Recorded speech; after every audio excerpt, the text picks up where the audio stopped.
Wavemakers. Hello, we are live.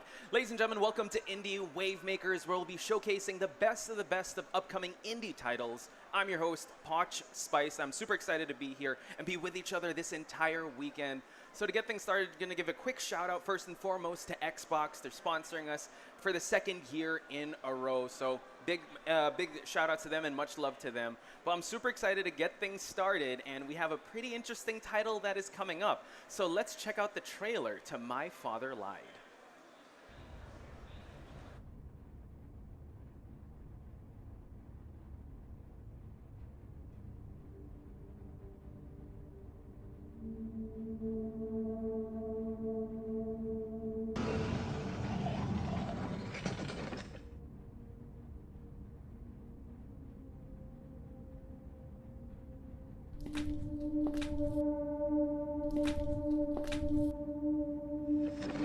Where have you brought me, Father?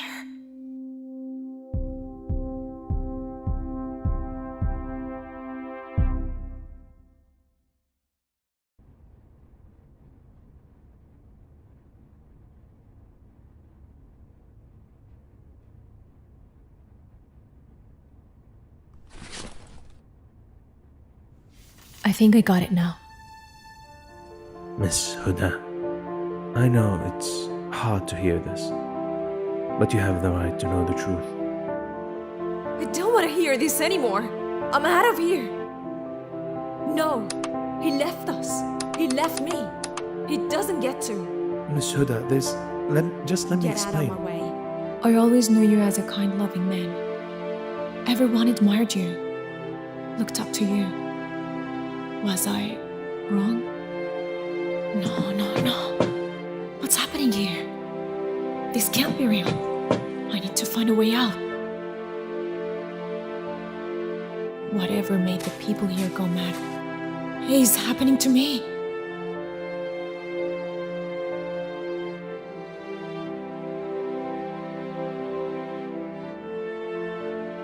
So, what's your story?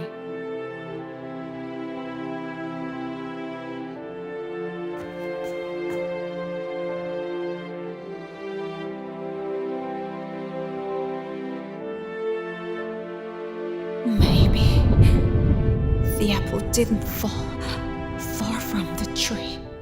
After all, I deserve this for what I've done.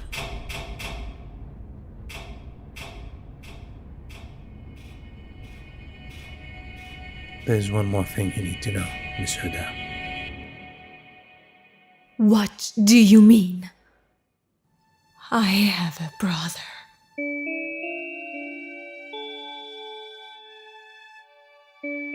His name is Mudin. Muthan.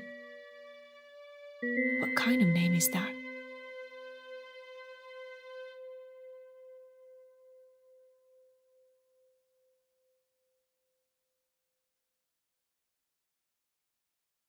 It, folks. Ooh, really loud.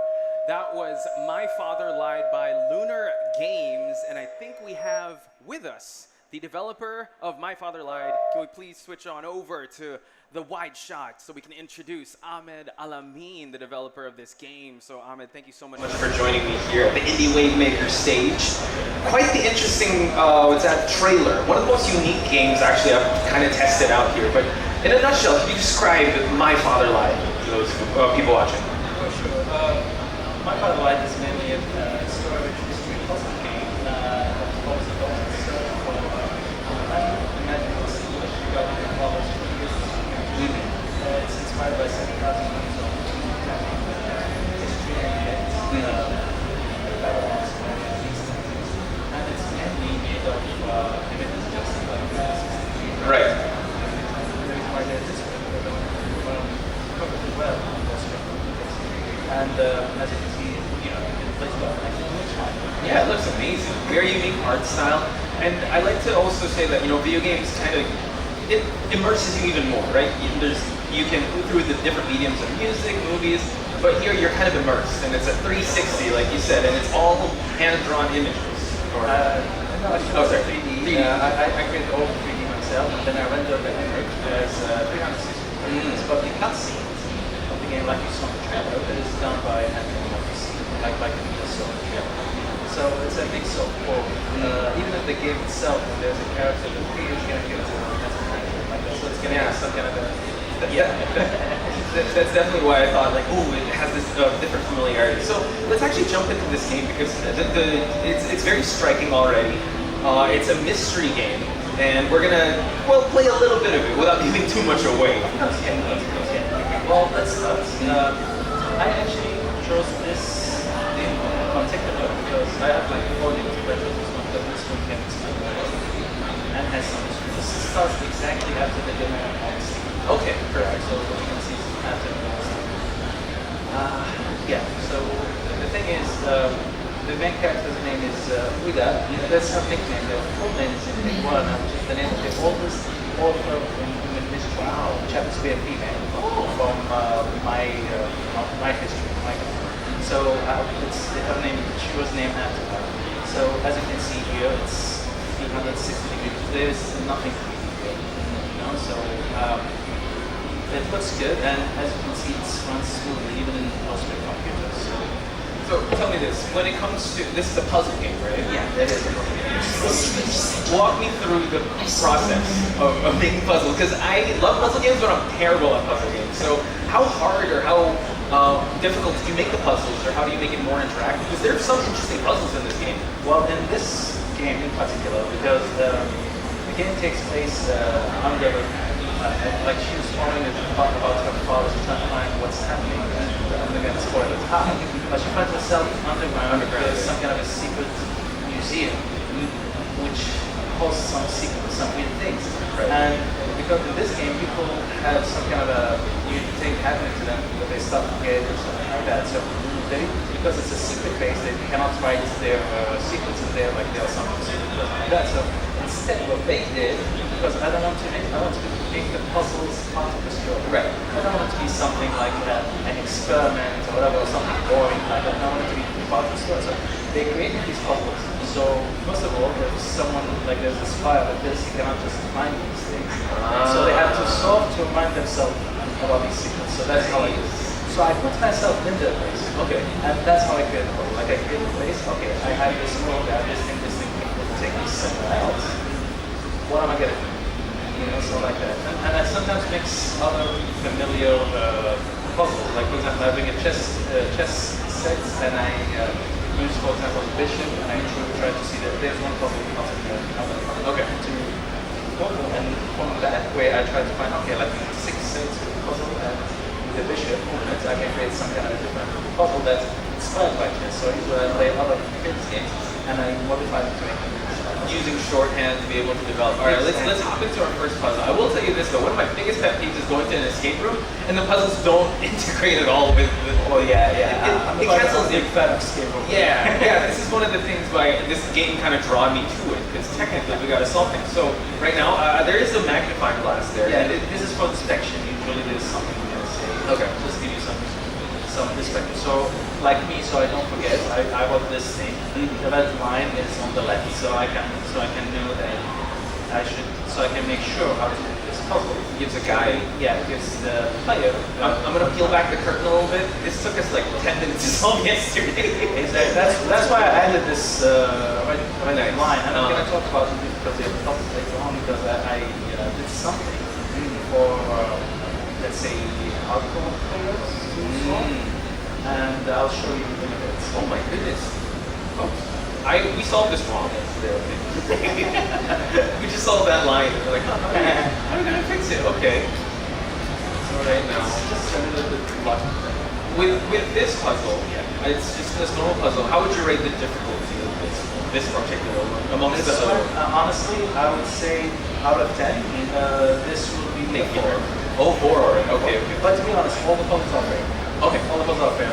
But there are unfair puzzles which I'm going to show you. Sure. But they are the bonus puzzles, which will not affect the story. You can go on these bonus puzzles. I will show you everything. So this is, they call it Zero. It's like a kind of pyramid thing. No, it's like a 15-minute drive from my city, from my home.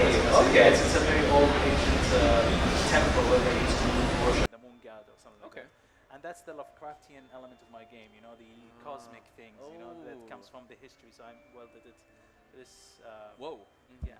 So it's like we solved this puzzle, and there's nothing happened yet. So we have to go somewhere else because some puzzle you have to they complement each Backtrack other. and then- They have to okay. complement each other. So I have to solve this. I solve something else, and it will help me to solve something. You know, it's like escape room. We were talking about this off stream, but would you categorize this as a horror game? And what would you categorize as horror games? Because this is puzzle, right? Puzzle Yeah. and horror kind of go hand in hand. but- Exactly. Yeah. But it's I won't say it's extremely scary. Like it has the Lovecraftian element, and it has this atmospheric scare. It sticks with you. You know, it's not the kind of jump scares and the kind. No, it's something that makes you wonder and think. And You're at night honestly, alone, and then you're like, oh. Exactly. It makes you realize how small we are in this universe. You know, it's one of those puzzles. So, oh yeah, there's a clue in the other room that tells us how to solve this save. Okay. Yeah. So for time's sake, I'm See, not gonna. even the sound is very eerie. the Yeah, footsteps the too, like, soundtrack. Yeah, actually. You're like, I'm waiting for the shoe to drop or like the pin to drop, but nothing's happening yet. Like the tension. Actually, I'm is- using some dirty tricks. Ooh. Yeah, because like 5 years ago, I was actually doing movies and stuff like that. but- Okay.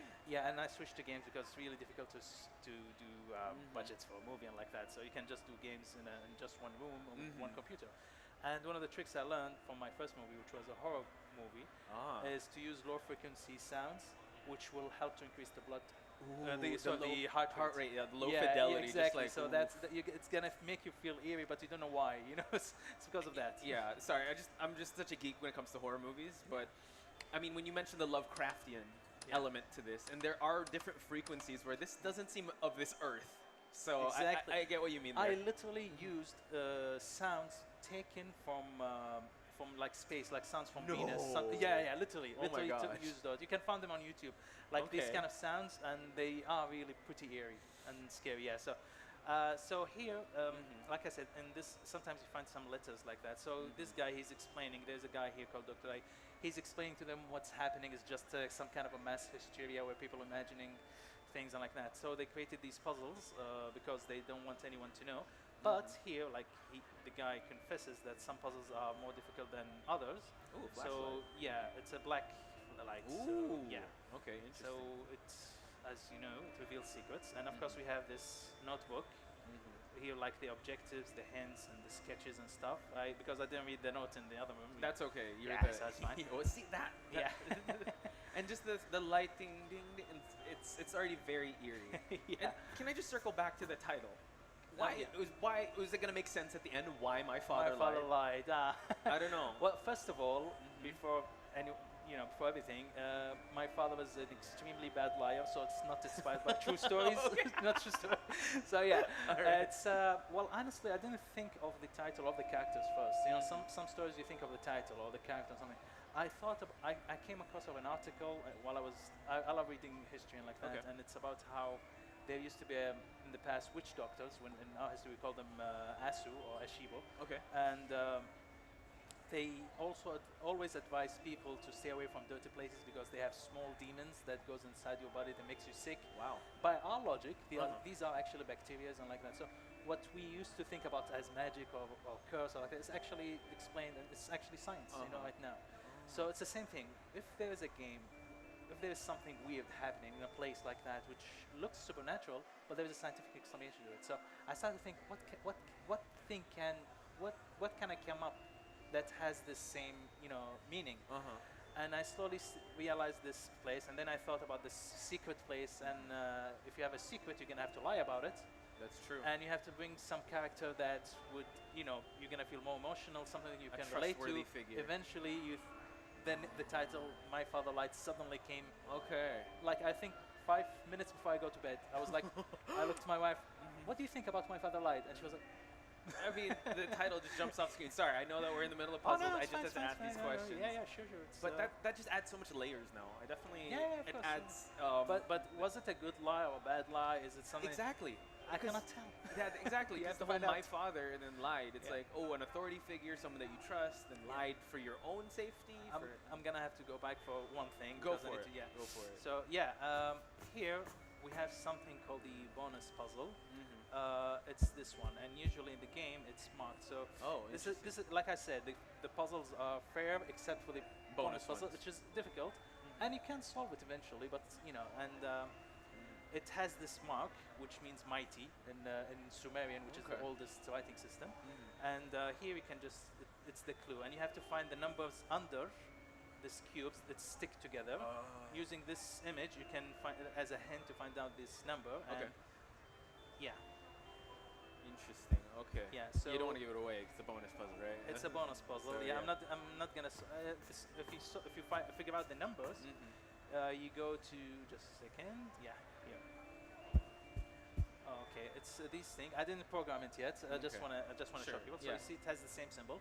If you solve this, you know, you get to have my respect first of all. And, and so I you know need what that. I need that validation. Yeah, and you're gonna have some kind of a secret message, some lore, something, things that relate to the story that can help expand the world of My Father Lied, which will be rewarding, I promise. You know, Okay, so yeah. nice. That's So now we perfect. took the black light. We come here and we use the black light, and we have secret Ooh. message. And behind the spell, if you play the demo, you'll know what it means. And that's the end of this demo, because I just want to show Okay. how Okay. this is. So yeah, and Nice. this is what I was explaining just now about how I came up with the idea. So when it's done, you see this message. Nice. Yeah, of course I have here a different demo Oh yeah. with a timer on top. Okay.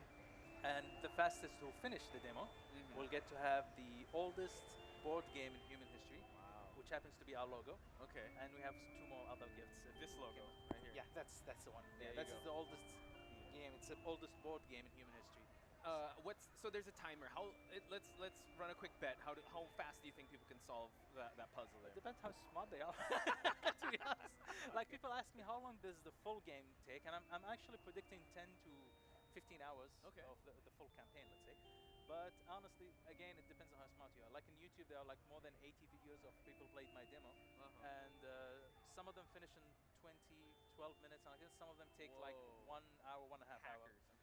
Okay. No, maybe they played it and they played Oh, again. again, Who, and then who they knows? recorded, Who knows? right, Yeah. right, right. Some of them have really actually played it live and they finished in like 20 minutes, and I'm pretty impressed. Wow. Yeah, some of them really did very well actually. Yeah. So yeah, so it depends on how smart. I found out that people who overthink it take more time. I overthink Yeah. a lot of things. Yeah. I'm very anxious that way, so maybe that's why, Chad. Yeah. Okay, so let's talk about that. What do you think? Who are the people that would enjoy this game the most? Let's see. First of all, puzzle lovers, obviously, people who love puzzles. People are interested in history, Okay. Mesopotamian history, like these kind of things. It's very interesting, and you don't find it a lot in the media, especially like Babylon or like this. And I'm from Iraq.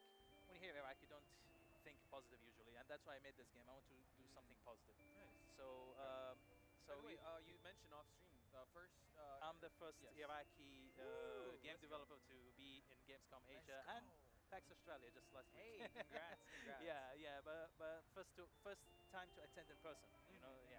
So and people who like Lovecraftian elements and people like stories in general, and like all I'd say most people like indie games with good story, because story-rich games like Slay the Princess and you know, like Siberia, these kind of games. Yeah, I like that. So if you want me to summarize my game, it's like Escape Room, Siberia, and HP Lovecraft. If you have all these, you're gonna have My Father Lied. Wow. Yeah. Out of context, that's just the most random stuff thrown together. But like you said, I mean, I love the Lovecraftian element. I overthink a lot of things. I don't know. I'm a little bit scared when it comes to especially like high tension building games. If I may ask, Ahmed, are puzzles games your type of thing? Like, is this something that you've always wanted to make? And what are your inspirations when it comes to developing games, or who do you try to get inspiration from? Well, honestly, as a gamer, I play all type of games as long as they have a good story. Okay. So my inspiration is always good stories. Yeah. So for me, yeah, definitely, this is the type of game I enjoy because I also love puzzles. And I would say, yeah, this is the kind of game I like. And inspiration-wise, when I set off to make a game, I was thinking, okay, what kind of game should I make?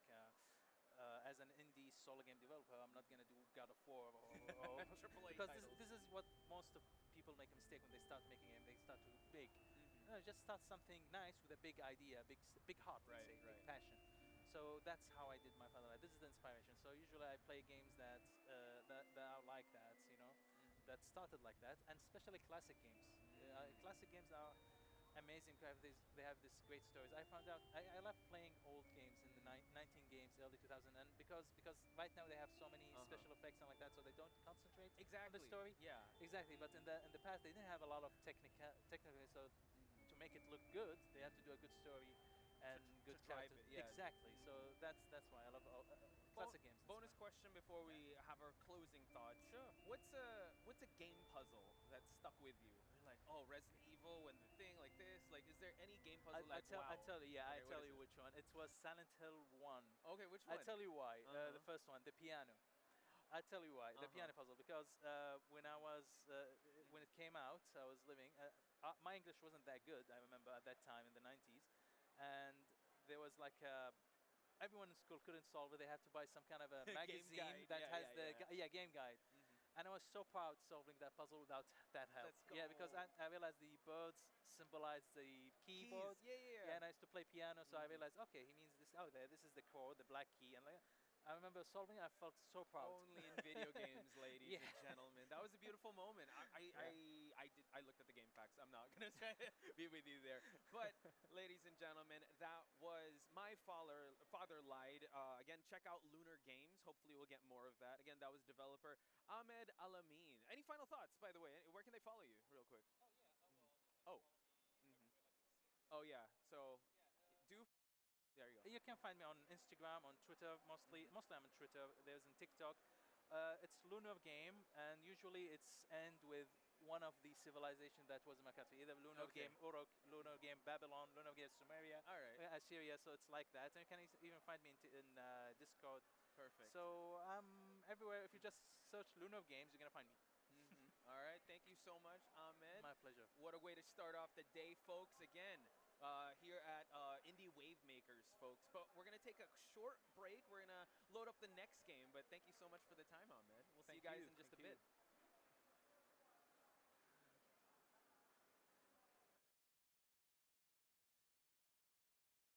This is Big Team Alpha from Sector 9. We found something.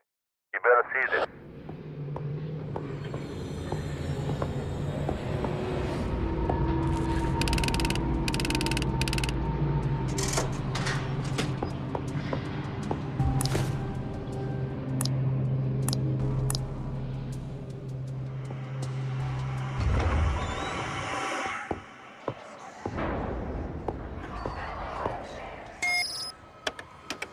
This is Big Team Alpha from Sector 9.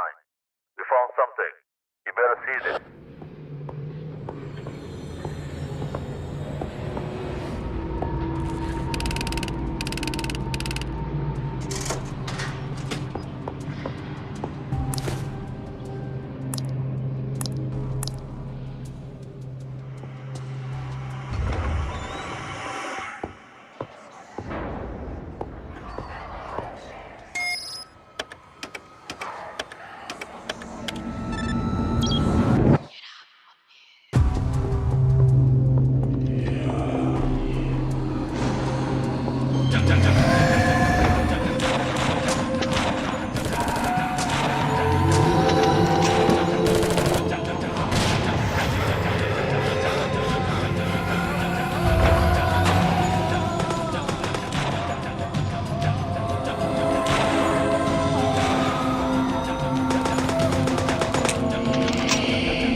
Misalkan dari beliku Gunung Keramat, aku mau kena kutukan jatuh.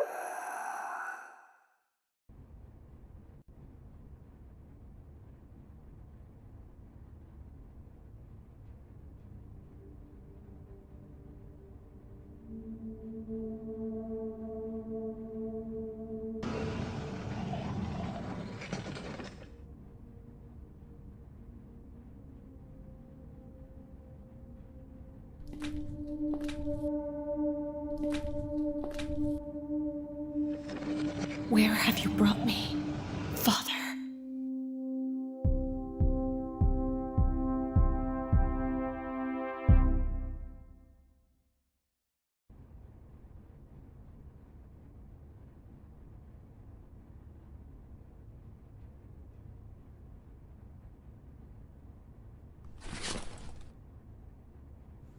I think I got it now. Miss Huda, I know it's hard to hear this, but you have the right to know the truth. I don't want to hear this anymore. I'm out of here. No, he left us. He left me. He doesn't get to. Miss Huda, just let me Get out explain. of my way. I always knew you as a kind, loving man. Everyone admired you, looked up to you. Was I wrong? No. What's happening here? This can't be real. I need to find a way out. Whatever made the people here go mad is happening to me.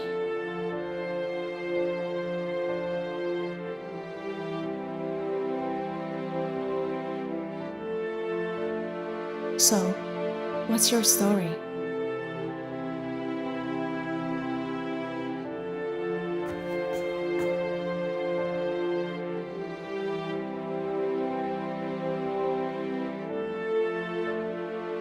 Maybe the apple didn't fall far from the tree.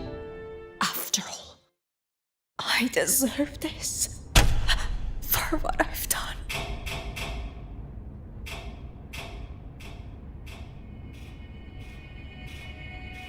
There's one more thing you need to know, Miss Huda. What do you mean? I have a brother.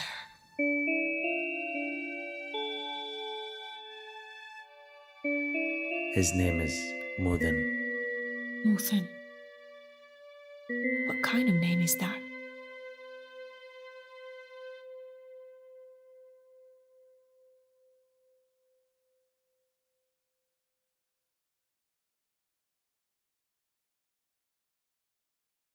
Rated T for Teen.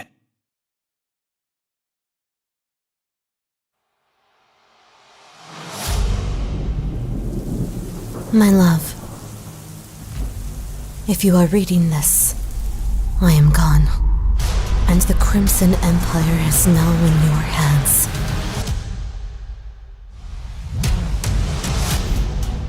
Under my caring eyes, I watched you grow into the man who will bring the Ashua continent into a new age.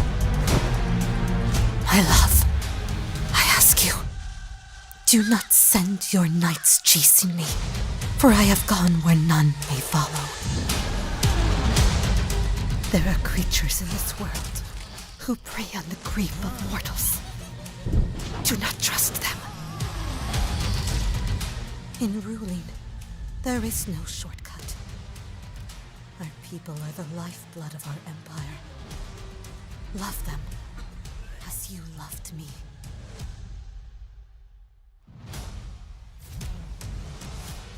Power feeds monsters. You must learn to wield it. Do not only be kind, but always be fair. Do not flee sacrifices, for they are your burden to carry. I trust you, my love. I know you will make the right choices. And I swear that before you know it, we shall meet again.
This is Big Team Alpha from Sector 9. We found something. You better see this.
Bisa kandhani mriku Gunung Keramat. Aku mau kena kutukan jantung. And that was Whisper Mountain Outbreak by Toge Productions, folks. And joining me on stage is one of the developers. Please welcome on the Indie Wavemaker stage, Faris, ladies and gentlemen. So Faris, thank you so much for joining us here in the Indie Wavemaker stage. So Whisper Mountain Outbreak, talk to me about that title. How was it like working in the production of this? Because it's quite unique. Yeah, the thing that makes this game is quite unique because we use 3D environments, but the characters are 2D, 3D sprites that remind us to some retro games. Like in my opinion, it really reminds me to Ragnarok Online. Oh, yeah, because you're right. the environment is 3D, but the character is 2D and sprite art. We Pixel might be art. revealing our age. Yeah.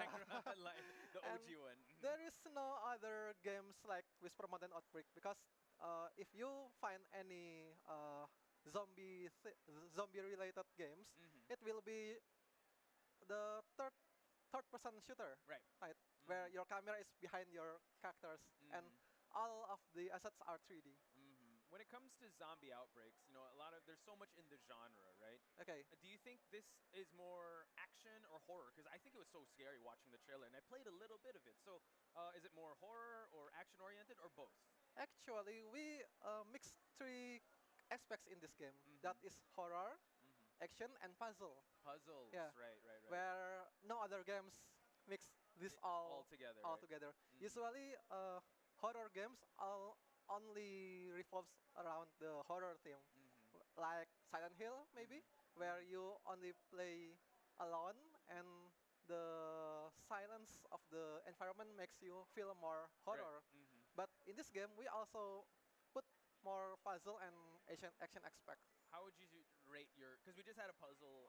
Shout out to Ahmed, the My Father Lied. But this one, how hard are the puzzles here? Is it kind of hard? Like you need to be working together to solve the puzzles, or can one person solve it? Yeah, we put some Co-op puzzle. cooperation aspects in the puzzle, Okay.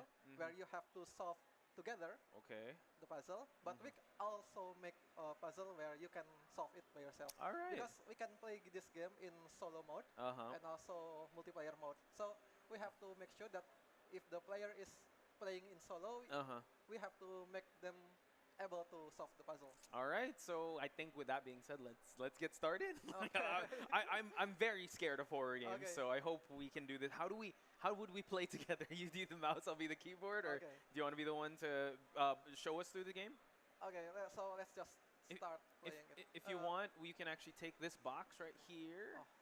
and then right there. Oh, and I see, It's wireless. Okay. There we go. Okay, let's switch on over. So since we only have one PC, we just. I play love solo. the art style, by the way. That is Yeah. just beautiful. Yeah. Thank you.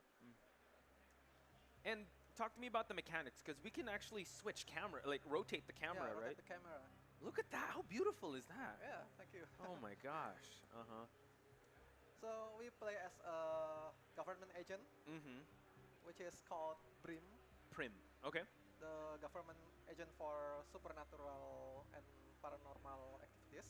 So these zombies, they're paranormal zombies, bioweapon zombies, spiritual zombies, like, or we have to play the game to find out. I don't want to spoil. Let's just they are zombies because I'm not sure if I can tell it. Okay, don't worry. now. I don't want to get you in trouble, Yeah. Faris. All good. I'm afraid I will be spoiling you. Nah, it's okay. So tell me what you're going through now. You have a baseball bat. Yeah. So the first, your first weapon will be the baseball bat, but you will be able to upgrade it, Okay. or maybe crafting some weapons, some new weapons from the crafting materials. And for this demo, we only have one map, that is City Hospital, but we will get some more maps in this Okay. environment. And it seems like you also have a stamina meter at the bottom. Yeah, there's a stamina meter where if you do melee action, it will consume your stamina. Okay. So you have to play it smartly because when you use Spam the if you hits. spam your melee, you will run out of stamina.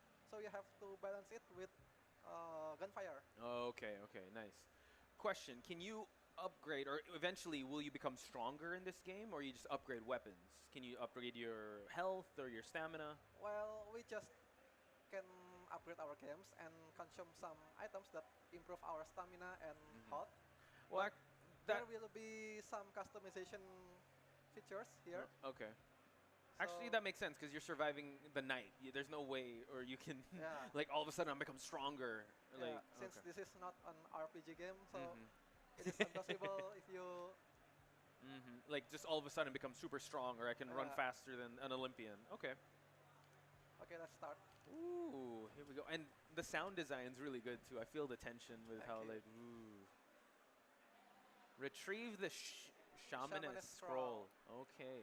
So that's the main mission now. And Yeah. the fog of war is just kind of crazy here too. Yeah. Limited vision always amps up the tension in a game. Yeah, it's aimed to increase your what is it? Phobia for small room? Well, yeah, claustrophobia. Claustrophobia. Yes. Well, I'm very claustrophobic right now. So you've awakened that in me, Faris.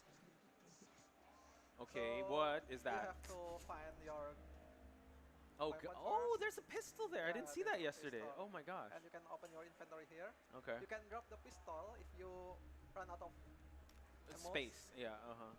or Inventory management is very important also in survival horror. So I like that you guys put that in. so your mission here is to collect the shamanist scroll, retrieve the shamanist scroll, Okay. and it will be revealed later that what the shamanist scroll. Okay. for. So let's see if we can reveal. Jesus. It's okay. He hit you though. Wait. Okay. This enemy type has a weapon. There's a weapon. Oh. That's what visual weapon.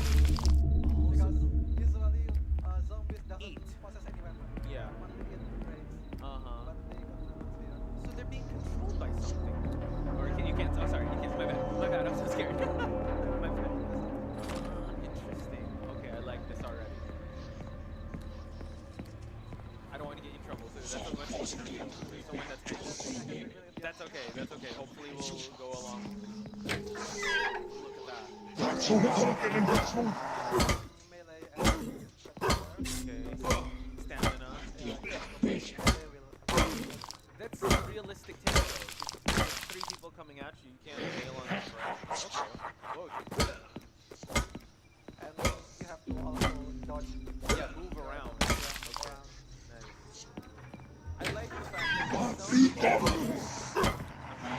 some zombie games makes you feel like you're a super soldier. Here, you're not indestructible. You're already at 70%, so it really emphasizes the survival aspect of the game. Wow, and you're not like, there's a lot of blood budget here. Yeah. So much blood. That nothing must be happened here. Okay. Question, Faris. If a zombie scenario would happen right now in real life, would you survive? How would you? I don't think so. Okay, I like how honest you are. Hopefully, we'll learn something from this game. So what are we looking at now? So there is a puzzle. If we need to open this, we have to enter some 3 letters. 3 letters, Okay. which is the country code of this country. Okay. Cameroon. Cameroon. So we are going to find CMR. out what Okay. The country code is. Yeah, what code it is. Oh, Cameroon nice. is CMR. CMR. Perfect. And let's enter CMR here. Go. And there is an item that you obtain here. Cleaning fluid. Okay. We still don't know what it's for, but we will reveal it later. So where are we right now? This is a hospital, right? Yeah, this is a hospital. You can open the map, and you can see that we are in the Nice. pharmacy. And sorry, this map does not pause the game. If zombies are gonna attack you, they'll still attack you. Yeah. Whoa. Okay. Because I can see your character moving right there. Yeah. In a scale of 1 to 10, how difficult do you think this game is? As the developer of this game, I think it's about 8. 8. Okay, that's It's good. pretty difficult. It's very difficult. But yeah, even though I'm the developer of this game, I cannot play this well. I usually use the cheat number That's fine. to get infinite health. Oh, so but- I can, yeah. Yeah, we have to earn our victory. That one rushes. How many enemy types are there?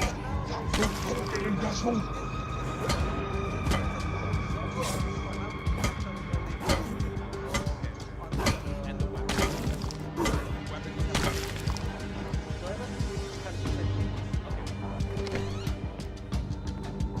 If I was playing this alone, I'd freak out. I'm glad that you're playing it. It's so hard. So there's a door here. Some items to open it. And we still don't know whether it is. And we got Bolt cutter. don't expect I will survive this. Ferris, I believe in you, man. We got this. Flip, let's go. Clutch machine Ferris. I think I'm gonna die. No, you're not. Oh, you can close doors. Yeah. They can open doors.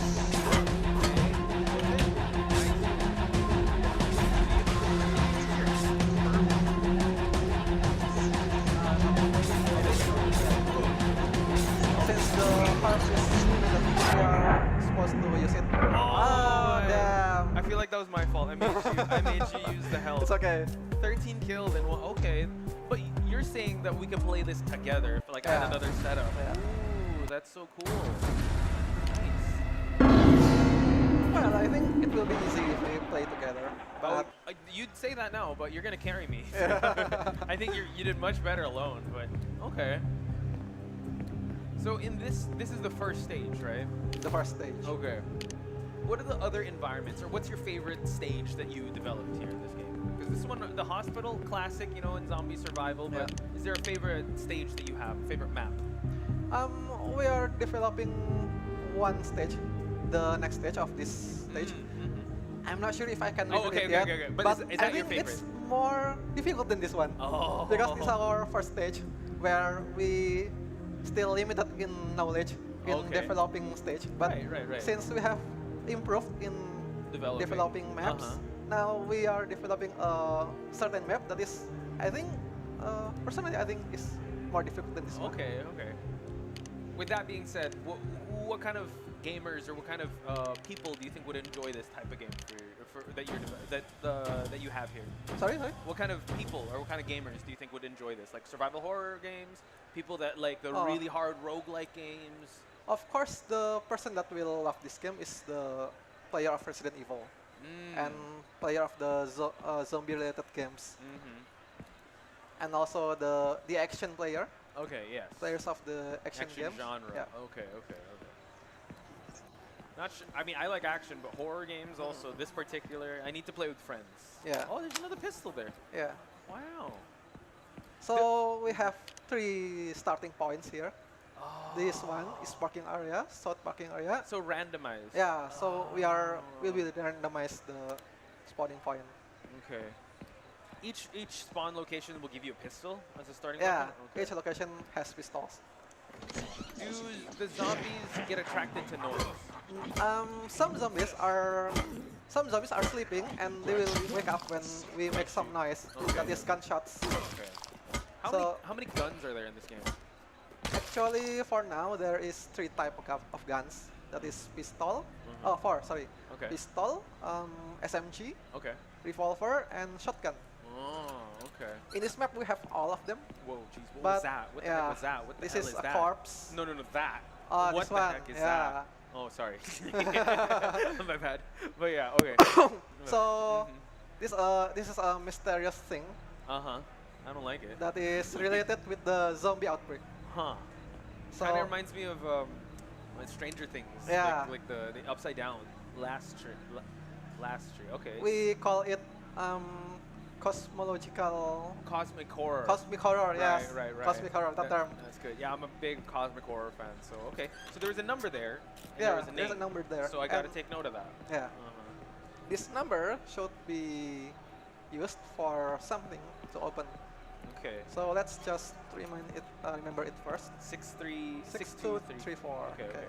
So that randomly generates. too. That randomly generates. Okay. The fact that you were And- confused too, I'm like, oh no. Yeah.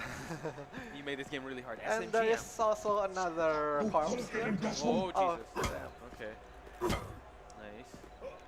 Nice. So, for people playing this game, if you give them a tip, would you say conserve your ammo or mix it up? Nina. Whoa. well, You know, I'm gonna write this down. So the first Okay. one was what? Two.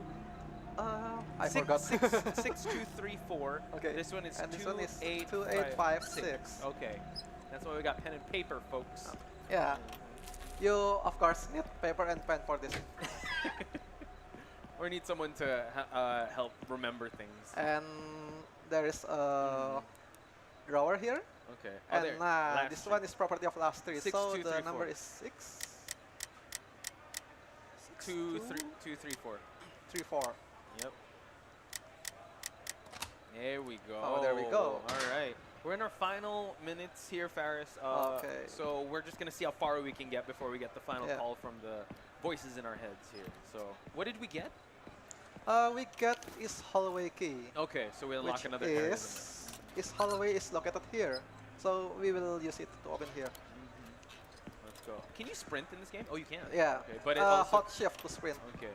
And it consumes. Hmm. Would Jesus Christ. Be careful of the windows and halls because usually zombies come out from there. Uh-oh, you're tired. There we go. Shoot.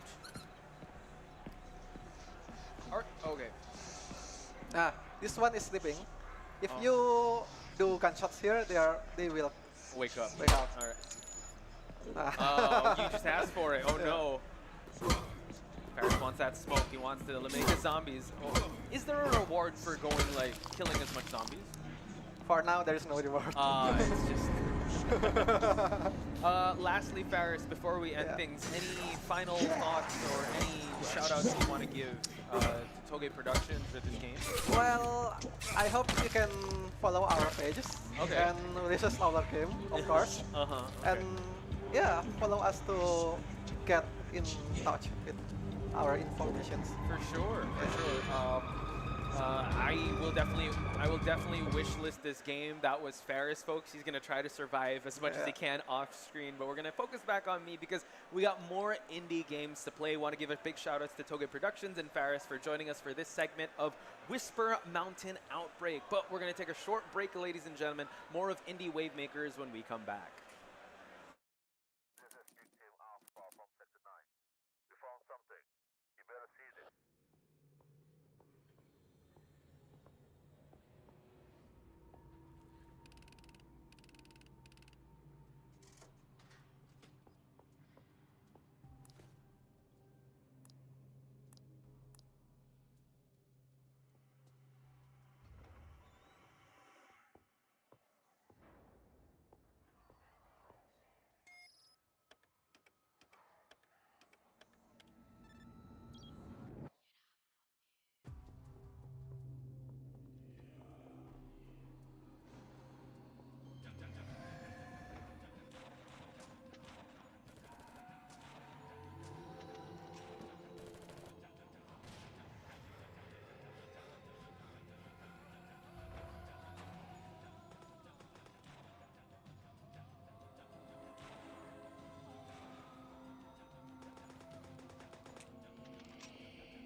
Where have you brought me, Father?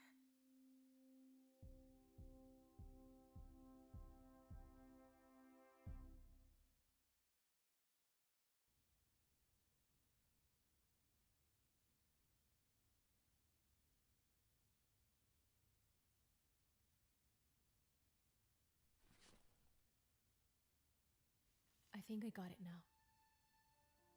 Miss Huda, I know it's hard to hear this, but you have the right to know the truth. I don't want to hear this anymore. I'm out of here. No, he left us. He left me. He doesn't get to. Miss Huda, just let me Get out explain. of my way. I always knew you as a kind, loving man. Everyone admired you, looked up to you. Was I wrong? No. What's happening here? This can't be real. I need to find a way out. Whatever made the people here go mad is happening to me.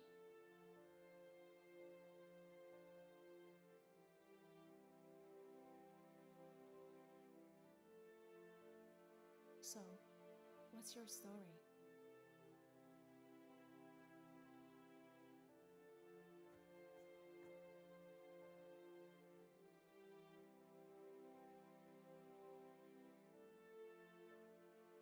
Maybe the apple didn't fall far from the tree. After all, I deserve this for what I've done.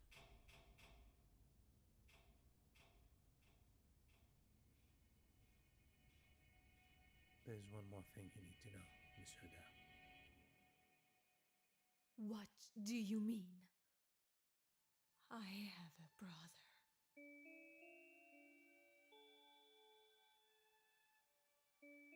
His name is Mudin.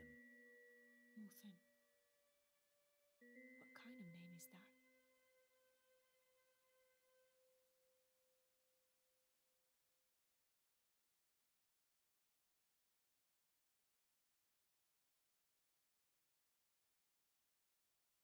Rated T for Teen.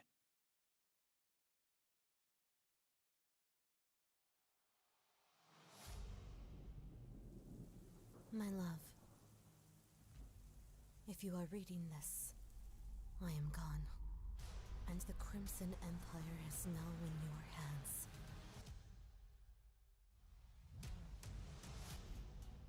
Under my caring eyes, I watched you grow into the man who will bring the Oshua continent into a new age.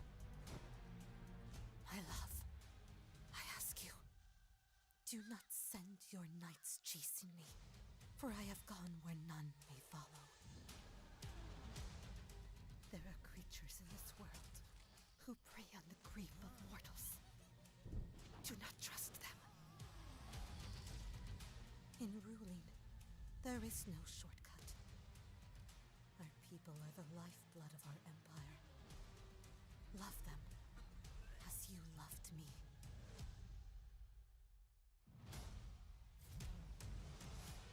Power feeds monsters.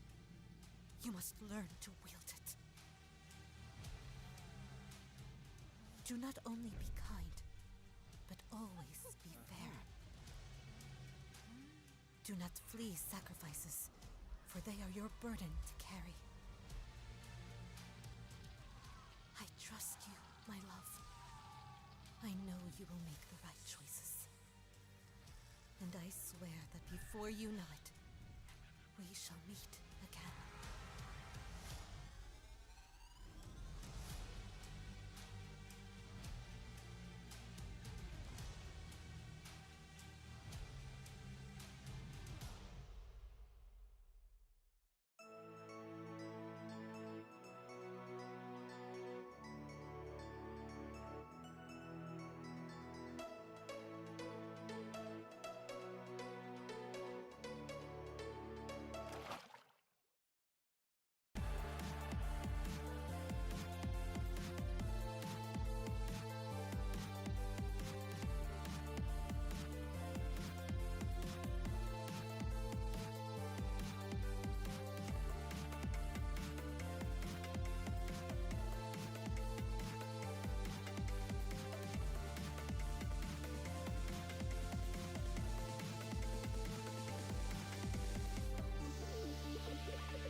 Rated T for Teen.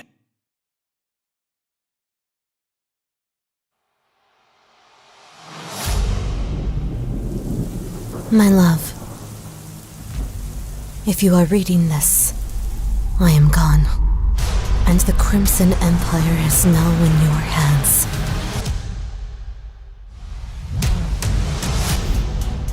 Under my caring eyes, I watched you grow into the man who will bring the Oshua continent into a new age. My love, I ask you, do not send your knights chasing me, for I have gone where none may follow. There are creatures in this world who prey on the grief of mortals. Do not trust them. In ruling, there is no shortcut. Our people are the lifeblood of our empire. Love them as you loved me.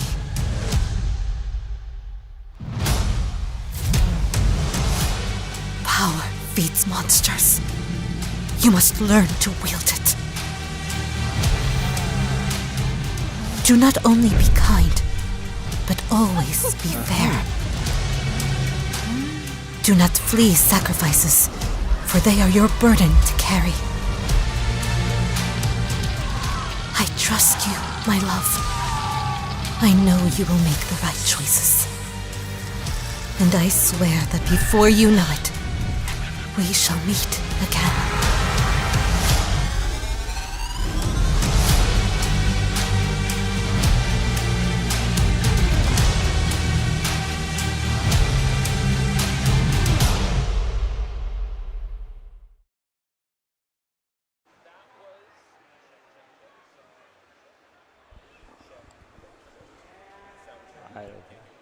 I cannot hear you. Check. There we go. We're back online, folks. Yeah. My Lovely Princess was that intense that it turned out our audios. But that was My Lovely Empress by Game Changers Studio. And joining me is one of the developers, Roderick. So let's switch to the wide shot. Tell me about My Lovely Empress. Well, My Lovely Empress is the narrative-based game of kingdom simulation, empire simulation, but based on China mythology, Asian mythology. Move a little closer. Okay. There.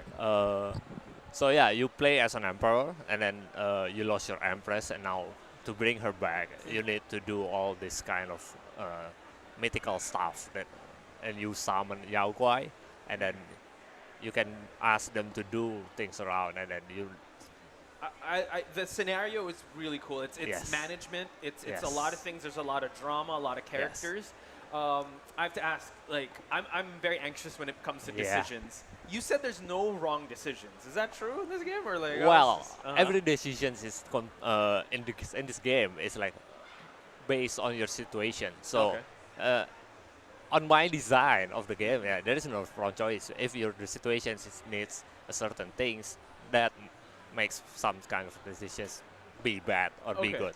Nice. Okay. And also, I have to ask before we jump into the game, art style. This is such a beautifully stunning game. Like, what was the inspiration of how this game was drawn or created? Like, well, first things like shout out to our art team. Like, they did a great job of bringing this China Asian style painting art, like the brush ink style. Right. That's their inspiration, and then they do the research of like doing all of this mythology. and speaking of shout outs, congratulations. Yes. You guys won a huge award. Oh yeah, thank you very much. Yeah, we just won the best narrative in Indonesia Game Awards in Indonesia last week. Nice. So yeah. Well, that sets a high bar. Let's head to the game, and you want me to play this, right? Yeah, I want you to enjoy the choice of the games Sure. and everything. Let's So, set it up. I think we're good. I just need a point and click, right? Yep. We should be good. Oh, I think I need the touchpad. Okay. All right, here we go, folks. My playthrough. We're gonna start a new game. yeah. All right. Let's start a new game. The playtime wasn't that much, but we'll Yeah, start. let's start a new game. Here we go. Coming into this, okay, there's gonna be a lot of narrations. Maybe this could be my audition for voiceover for you guys. Oh, okay. I will see about that. So if there's There we some go. openings. 30 years ago, the great Emperor Khan summoned the Yaguai. Did I pronounce that correctly? It's Yaguai. Yes. mystical entities with supernatural powers. With their aid, he emerged victorious in the Reunification War and ruled the Crimson Empire, the largest nation in Ashura. Dun, dun, dun. However, the great Emperor Khan's reign was cut short when his Yaguai betrayed him, murdering him in cold blood, and the Yaguai then vanished, never to be seen again. A lot of blood. A lot of blood. The Emperor's widow, Empress, how do you pronounce that? Empress Dowager Wang. Dowager Wang. Yeah. Became the ruler of the empire, as well as a single mother to their son, Hong. Mentored by his mother, Hong was taught how to rule with a firm but steady hand. That's us, I'm guessing. Okay, cool. As he became of age and ascended to the throne, Hong met his lovely wife, love of his life, Shang, a noble woman. And so the young emperor continued his father's dynasty, guided by his mother and his lovely empress. Yet, more tragedy lay awaits as the empress passed suddenly from a mysterious illness. Hong was left to rule a now unstable empire without his mother's guidance. Okay, so that's what you have to manage, I'm guessing. Yeah. You're heartbroken and you still have to manage everything. So the kingdom, the empire is actually like crumbling down. Interesting. The last empress is just that. This is based on mythology, right? Are Yeah. these actual, like, this actually was based on mythology, or are you just... No, the main storyline is all creative. Okay, but the inspiration, like some of legend, myth, we put inside of the games. Okay. Copy. All right, here we go. Mother, if you can hear me, it's been difficult since you have... I should stop voice acting because we only have 20 minutes for this, but here we go. So this is the first part. We're all just going to skim through the I would say the dialogue, but this is very dialogue driven, right? Yes, it is. Okay.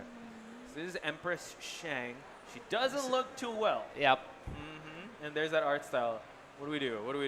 Am I disturbing you? You're not disturbing me. You're my empress. Yeah. Oh, so is this gonna actually? It's just a simple dialogue, but does that change out the ending or like the relations I have with this empress? Well, the unique thing we have in My Love Empress, like the gameplay and dialogues, are actually interconnected. Okay. So you can have some certain endings and some certain gameplay element by choosing these dialogues. Okay. Do you have a favorite ending? It's like picking favorite child. Okay. But I have my favorite one. Got it. Let's hope we get that. Well, let's see how long do you think this whole game is if we play one playthrough of it? Well, for one playthrough, I guess it's more like depends on your playing style. Is maybe 6 to 8 hours, or maybe more. You can get ending maybe around 8 to 10. She's not getting any better. I'm just skipping the dialogue since we got to. I'm guessing. Could you give us some backstory to the start? Like, what are we talking about? Yeah, I can walk you through it. Like, this is the start. Like, where you as character finding out that your empress is actually dying, like illness, and the funny thing is, maybe the mysterious thing is, the illness is like the same with your mother had. So could be a curse. Okay. Yeah. The Grand Might Duke be. Chen. Okay. So this Crimson Empire. Yeah. This is based off mythology, right? Crimson Empire is like more of like Asia, like China, where it's the Are you big prepared one. to deal with the court today? Well, we got to. Of course. You know what? I'm going to be pompous. Of course. But of course, Uncle. What are we talking about? yeah. It's me. All right. Your first playthrough of this, or like the people that have played this already, what kind of outcomes did they get? Did they rule with an iron fist, or were they more kinder to their people? Were they able to get enough souls for their empress? Well, there are a lot of player types, so yeah, you can do the kind, and then still survive. Where do you fall? Well, in the end of the day, it's like your decision that making you what your country is. So yeah. So here we have the current objectives displayed on the left, streaming the game. They also detail the remaining sessions. Okay, story progression.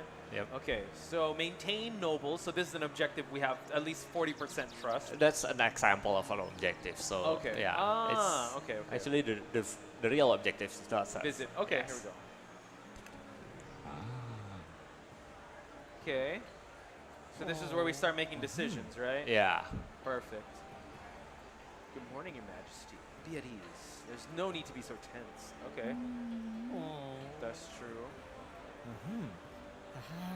When you wrote the story of this, because I'm guessing it branches out to different how visually, how does that look? Like I can imagine like so much this, right? Well, it can be organized to be Okay. not that messy, but we also want to keep the scope manageable. So we wrote it and then we keep certain brains into the certain area.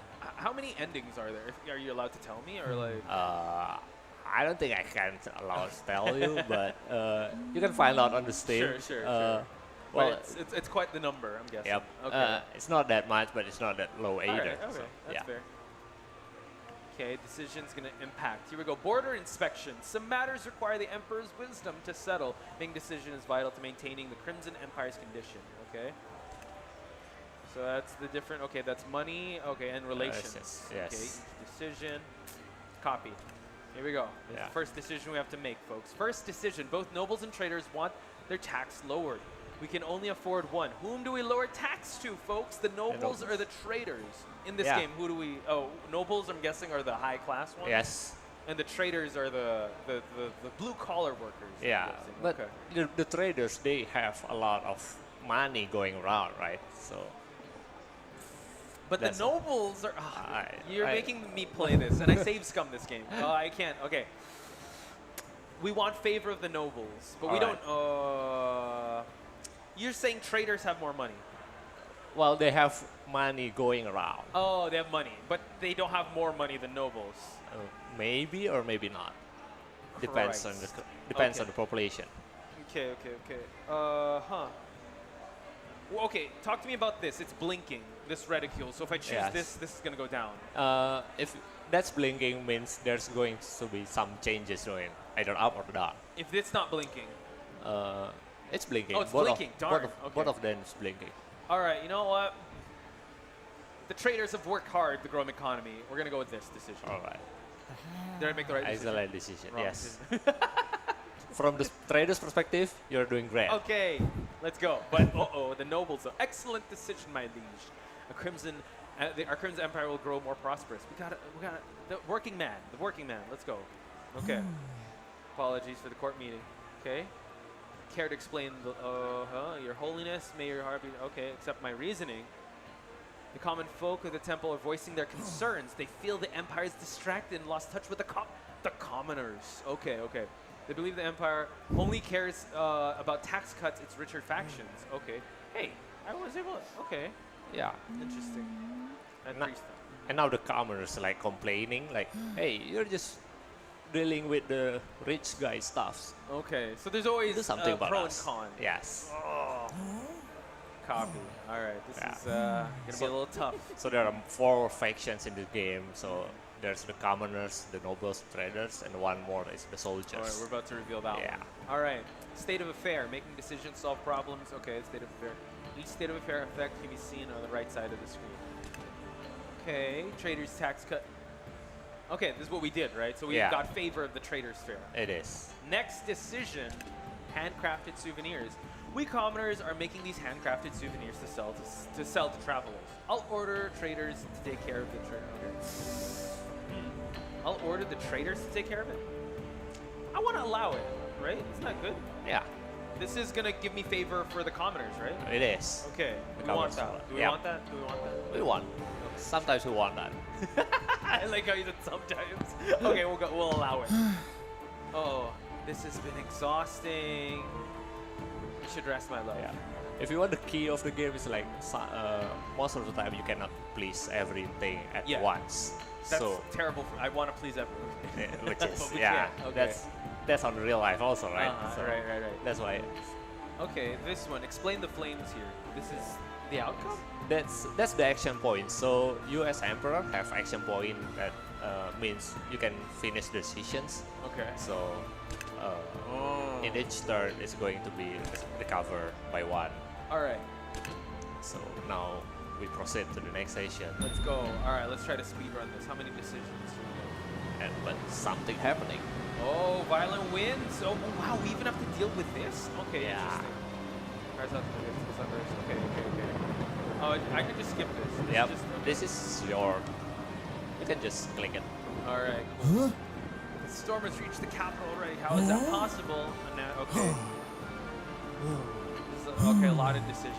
A lot of decisions. It's funny, after a day of work and you come back, oh, more decisions. Oh no, my kingdom is falling apart. Oh no, and she's dying. And she's She's dying. dying.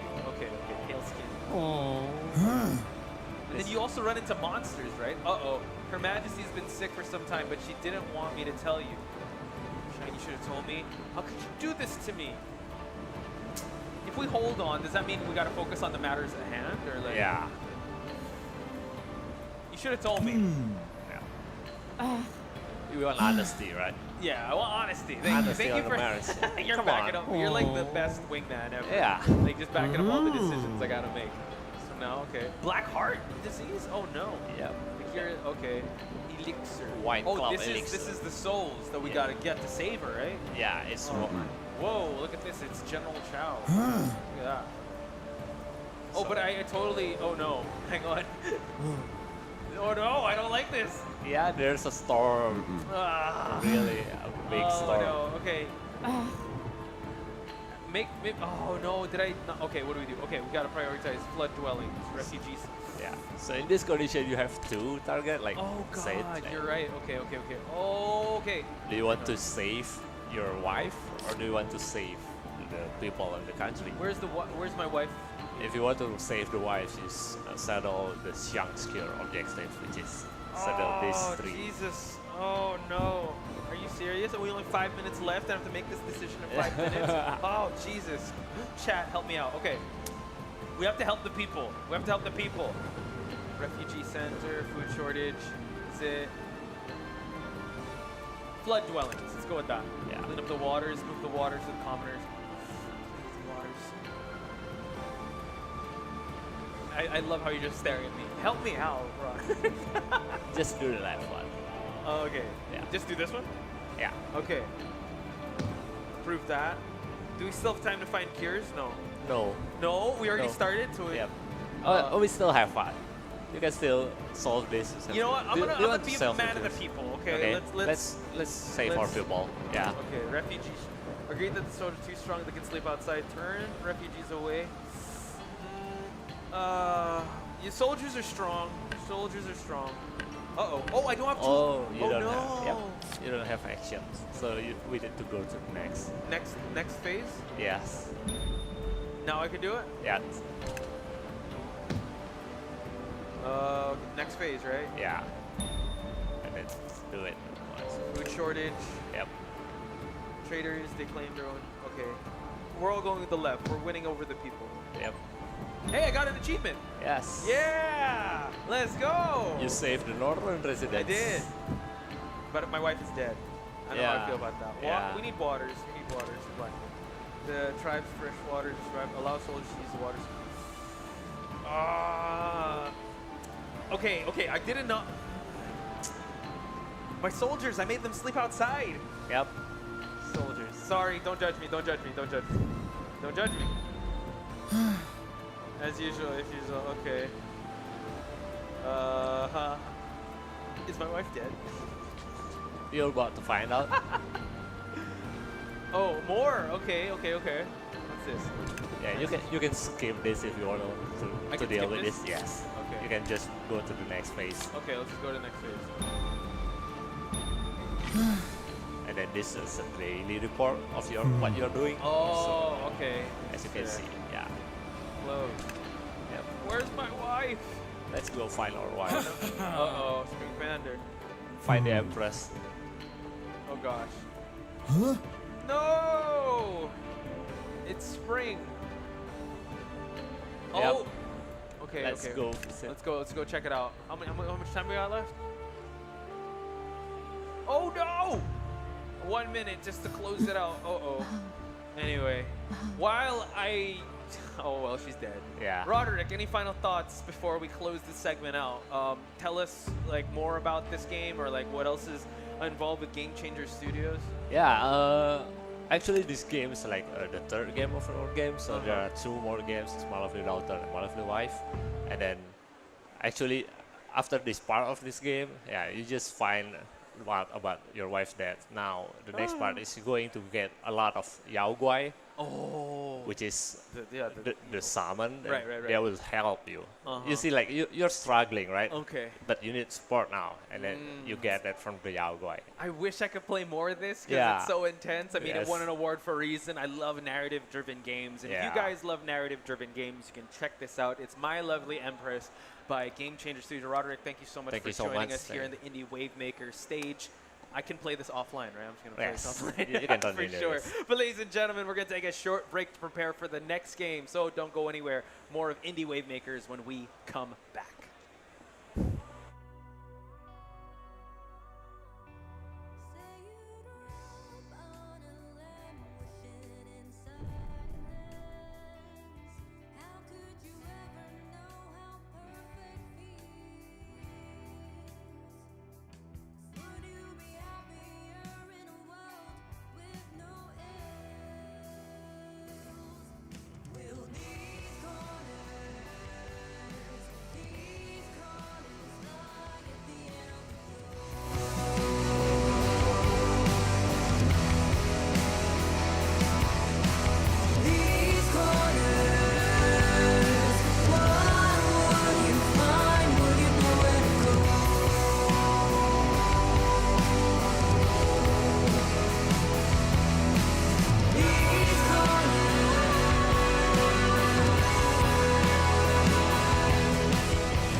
Specializing in paranormal cases, the Urban Myth Dissolution Center.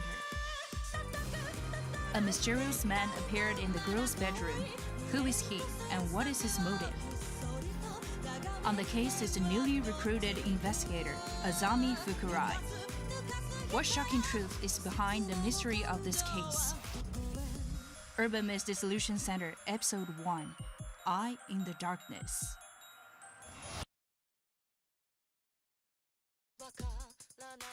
Specializing in paranormal cases, the Urban Myth Dissolution Center. A mysterious man appeared in the girl's bedroom. Who is he, and what is his motive? On the case is the newly recruited investigator, Azami Fukurai. What shocking truth is behind the mystery of this case? Urban Myth Dissolution Center, Episode 1, Eye in the Darkness.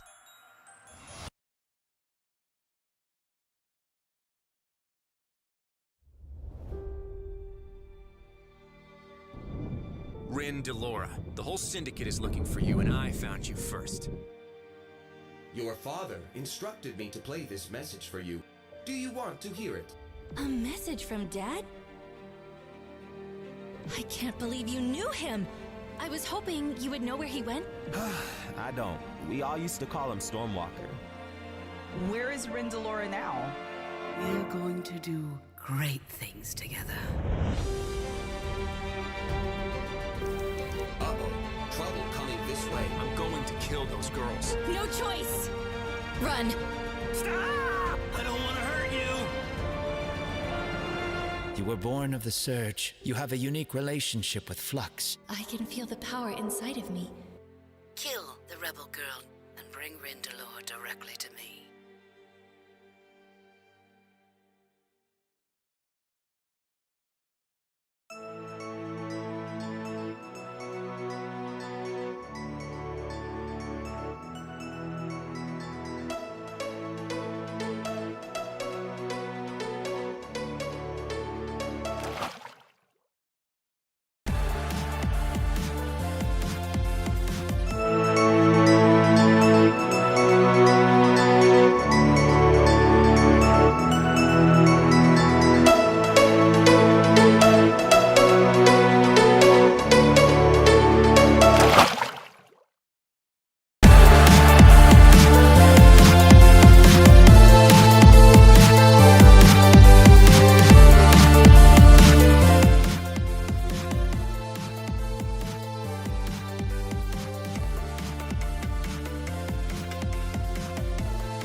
And that was Mirage Ignis Fatius. I hope I pronounced that correctly. But what I have on stage is one of the great minds behind this very interesting games by Ilum Studios, or Ilum Games. We have Richmond Lim here with us on the Indie Wavemakers stage. Richmond, how you feeling? How are we seeing that? And now we're here in the Indie Wavemakers stage. It must be very interesting to see how your work coming from just from a screen to now it's here in a big stage. How are you feeling?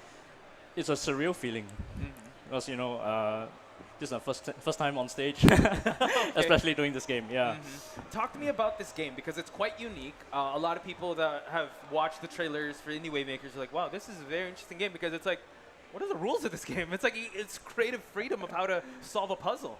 Yeah, so basically it's how you perceive things and the different perspectives of how you view the level.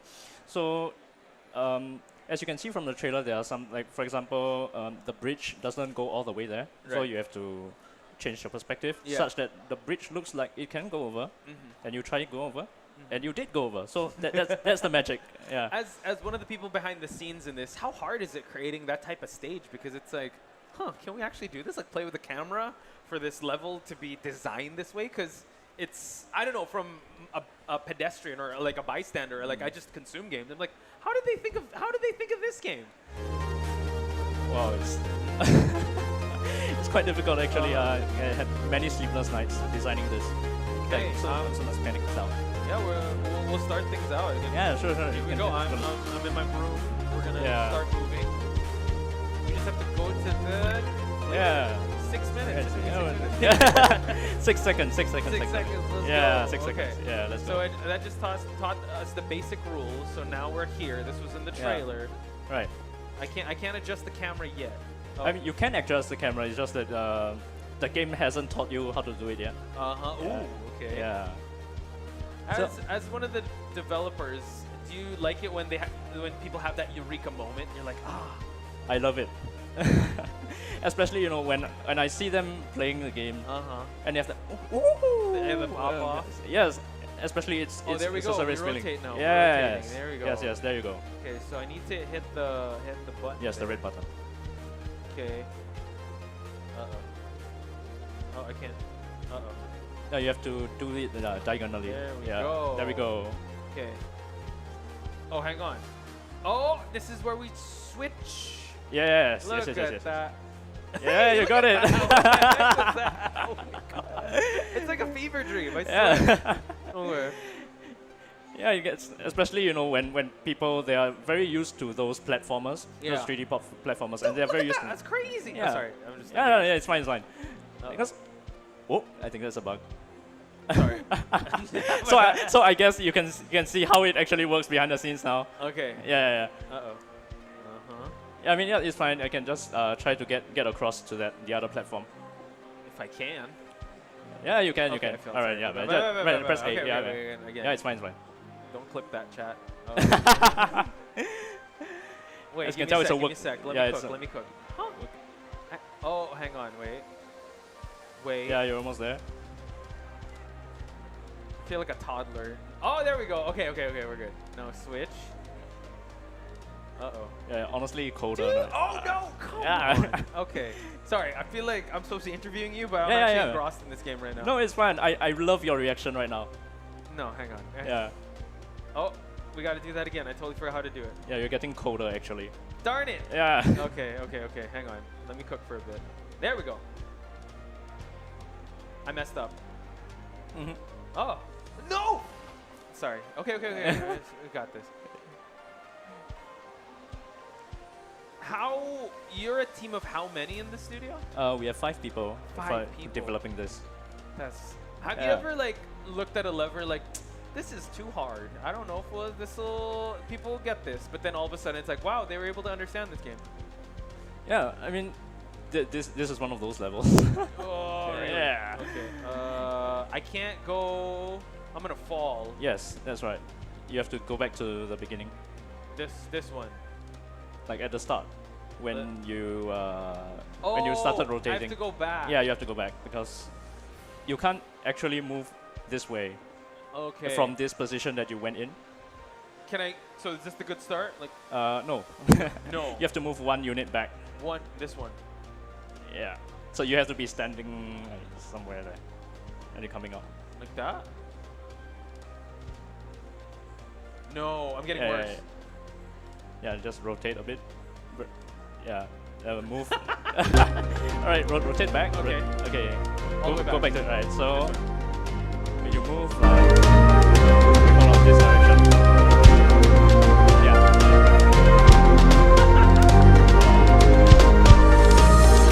Alright, so we're here. Alright, now you try it again. What was that? That was. Yeah. How many moves did you do? I didn't even register that. Okay. It was yeah. I can't count, my maths isn't very good. So I go in. Yes. I'm in. Yeah, you're in. You're in. Oh, okay.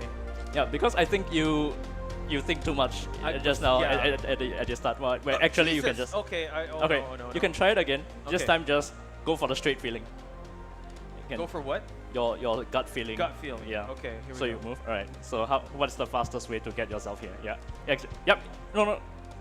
You can. Oh. Yes. Okay. Okay. There. Okay. Sorry. Right. Okay. No. Wait, No. What? Yeah, you have to move diagonally. Yeah. This is painful. This is painful. Hang on. Yeah, it's fine. Okay, let's do that again. All right, you got it. Oh, no. Yeah, you got it. Got it. Side. I feel like I'm becoming smarter. Good job, well done with this game. Yeah, the IQ all. Jesus! Okay. That's my bad. It's a skill issue. Okay. Doing it. Is there a drift? I blame the drift. Yeah, you blame the drift. Uh-oh. Yeah. Okay. Okay. What's your favorite level in this game? The final level of this demo. Oh my. Yeah. Of this demo. Yeah, of this demo. Can we even get to that, chat? That's the question. Okay. Right. So move diagonally. Yeah, you're supposed to Okay. move diagonally because yeah. Diagonal up. There's diagonal. Okay. Yeah, Okay. diagonal. Ah. Yeah, I got it, man. So, I spent a lot of time in this puzzle. Oh no! Hang on, I have to. Yeah, you have to move on with it. Yeah, you got it. Yeah. That puzzle. From a scale of 1 to 10 on difficulty, what would you rate that? Because I'm cooked if that's if that's 3. Yeah, it's actually 3. Are you okay? Yeah. Okay. All right, chat. We gotta get smarter. Chat. No, it's fine because for this demo we picked a select few levels from the entire game, so there's difficulty ranging from 1 to 8. Okay. Yeah. So if you're playing the full game, then you should see the difficulty actually gradually going up. So it will not be as cooked as now. I'm the one that's cooked. Yeah. Hang on. Yeah, I got. Oh wait, I was up there. Okay, sorry. Yeah, you're out there. Yeah. Yeah. Okay. Okay. Oh, I'm up. Okay. Yeah, you're out there. Okay, that's my bad. It's my bad. Yeah, it's the drift issue. Yeah. Yeah, exactly. You're really good. Yeah, wingman. Ask Xbox to replace the. we'll see. Hang on. We go this way. Yeah. Hooray. And this is the part that gets a lot of people stuck. Okay. That was a me issue. There we go. Yeah. Okay. Boop. Okay. Huh. No. Hang on. I need to be Okay, hang on. Yes. No! Okay. Hang on. Don't tell me. You said... Okay, I'm sorry. I'm supposed to be interviewing you, man. But I'm just enjoying the game. I've enjoyed watching you play. What's the best reaction as a developer that you get? Like, whoa. Is it them figuring it out? Is it them racking their brain? All of the above. Okay. Yeah. It's best because when we see them like thinking really hard, it's like, oh, we've actually made a level that's actually hard. Like it's a level that would give them a eureka moment, like right now. Okay. Then, especially when they finish the level, that sheer joy of completing the level, it's phenomenal. Phenomenal. I hope I can make you proud, man. I mean, you just lots of people gave up in this part. Not me. I'm built different. Yeah. Built different. Look at this. Hiya! Let's go. Okay. Feel like we should end on that high, guys. I'm kidding. It's only tough times from here. Okay. Ooh, let's go. Yeah, so you have to go back there and reposition yourself. Is it? No. Yes, you have to reposition. Like go back to before you went onto the bridge. Before here. All the way back here. Yes, and then move to. Basically, you can. You can do a guess and check over there. Yeah. No. Brute force your way. You still have one. Sorry. One unit. Yeah, you can try it that way. Oh no! That was so bad. I'm so sorry. Fewest moves. There's okay. Who play tests these games, by the way? We have an in-house tester. That's Yeah, okay. and In-house it- tester that his is- skill level isn't as high or is very high. He's higher than mine actually. Oh wow. Okay. Yeah, he for some of the levels, there were actually alternate solutions which he found, but wasn't intended. Oh, okay, yeah. Yeah. Because I can imagine the infinite amount of possibilities Yeah, yeah, with some of these. Then because of that, we just left it in.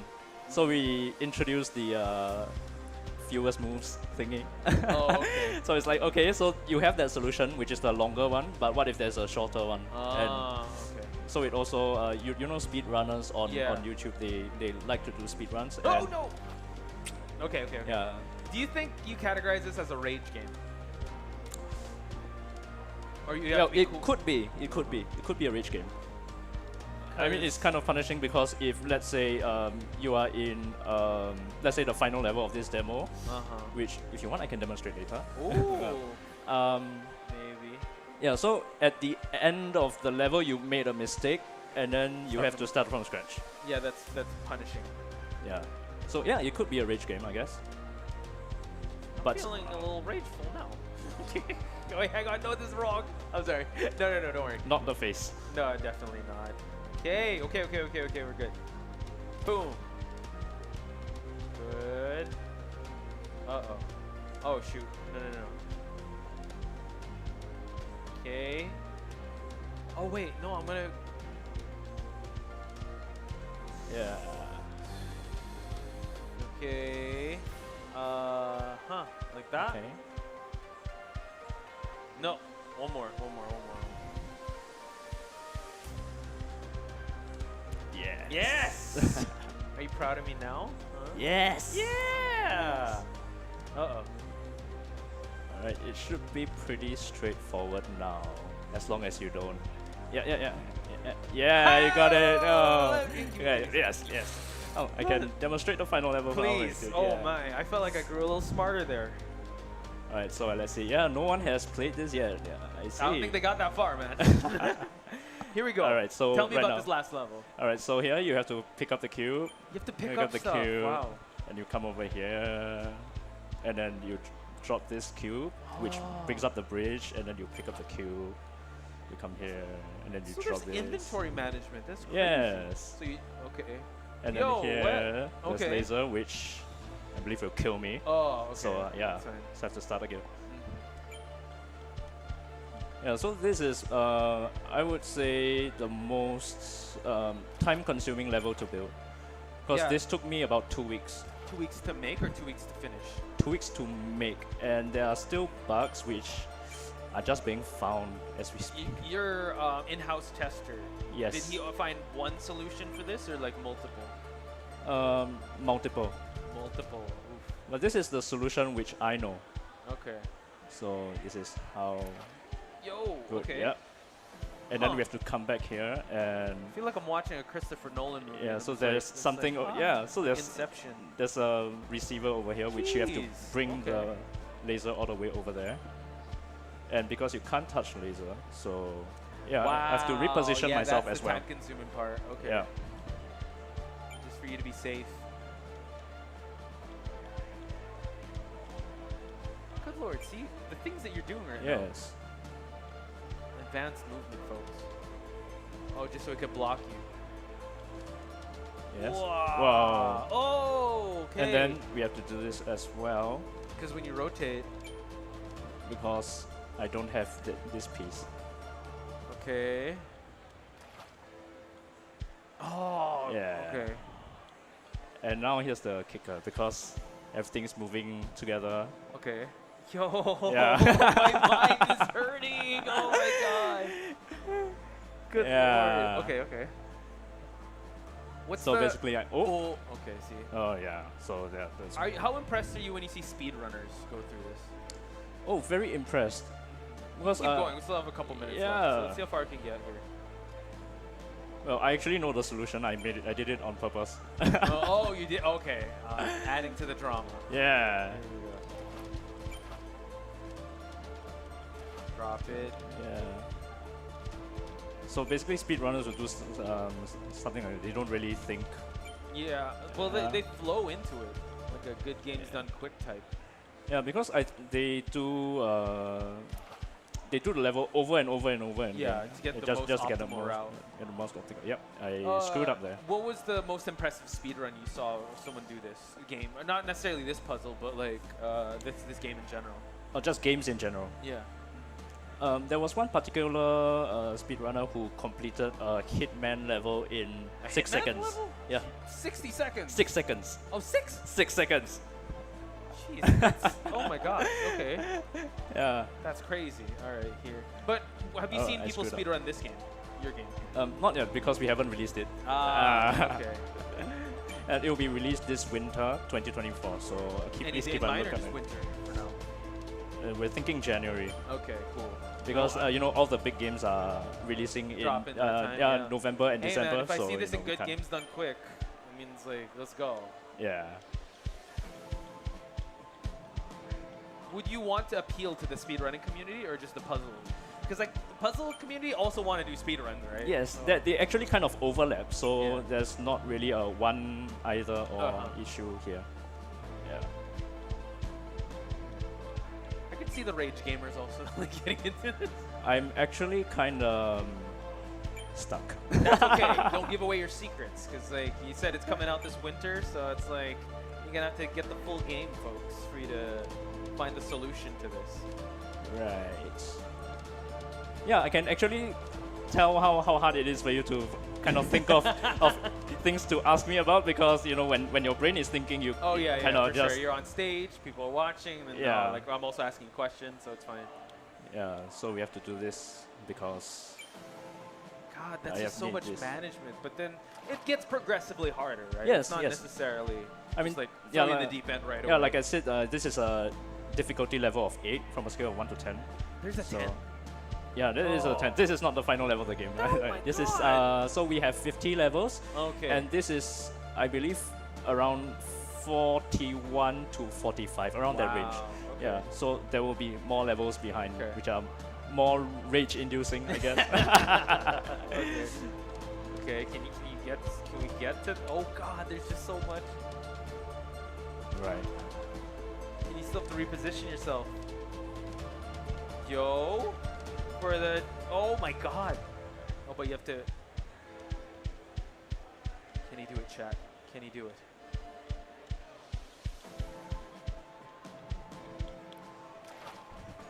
No, and on that note, folks. Yep. I can attest that it is the drift. No, I'm just kidding. Oh, but my goodness. Yeah. That's just how crazy this game is, ladies and gentlemen. Once again, Richmond Lim of LM Studios. Dates or where can they follow you for more information on this? You can find us on X and LinkedIn, Facebook. Basically, you can wishlist now on Steam. It's on Steam as well. All right, Yeah. I'm excited to have more rage-inducing moments once again, folks. Again, it was for me. It was really skill. Like that was incredible. But I want to get it to get progressively harder. So I can't wait Yes, to play it this. will It was be. just a demo, Yeah, it's and just this a is demo. just things to come. I want to get smarter with this. But once again, Richmond, thank you so much for joining me here in the Indie Wavemakers stage. We will be taking a very short break, folks. When we come back, we're gonna have more indie games to come. So don't go anywhere. Say you'd rub on a languishing in silence. How could you ever know how perfect feels?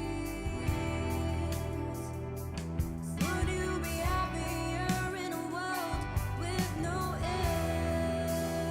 ills? Will these corners, these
Specializing in paranormal cases, the Urban Myth Dissolution Center. A mysterious man appeared in the girl's bedroom. Who is he, and what is his motive? On the case is the newly recruited investigator, Azami Fukurai. What shocking truth is behind the mystery of this case? Urban Myth Dissolution Center, Episode 1, Eye in the Darkness.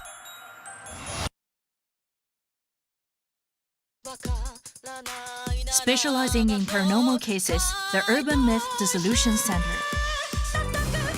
A mysterious man appeared in the girl's bedroom. Who is he, and what is his motive? On the case is the newly recruited investigator, Azami Fukurai. What shocking truth is behind the mystery of this case? Urban Myth Dissolution Center, Episode 1, Eye in the Darkness.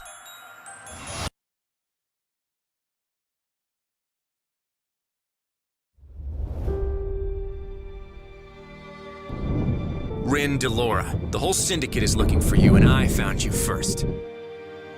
Your father instructed me to play this message for you. Do you want to hear it? A message from Dad? I can't believe you knew him! I was hoping you would know where he went. I don't. We all used to call him Stormwalker. Where is Rin Delora now? We're going to do great things together. Uh-oh. Trouble coming this way. I'm going to kill those girls. No choice! Run! Stop! I don't want to hurt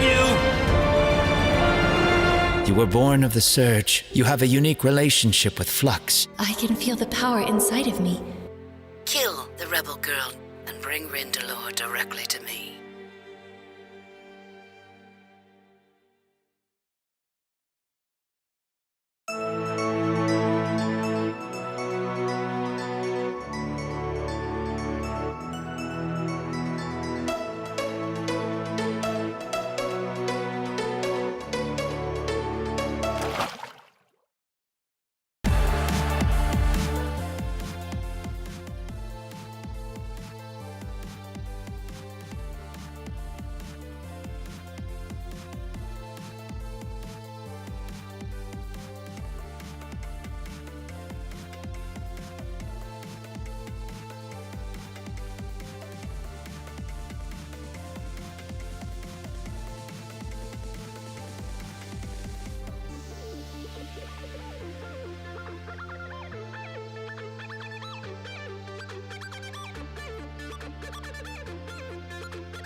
Rated T for Teen.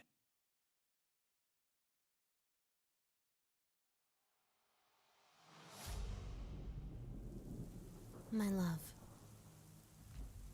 if you are reading this, I am gone, and the Crimson Empire is now in your hands.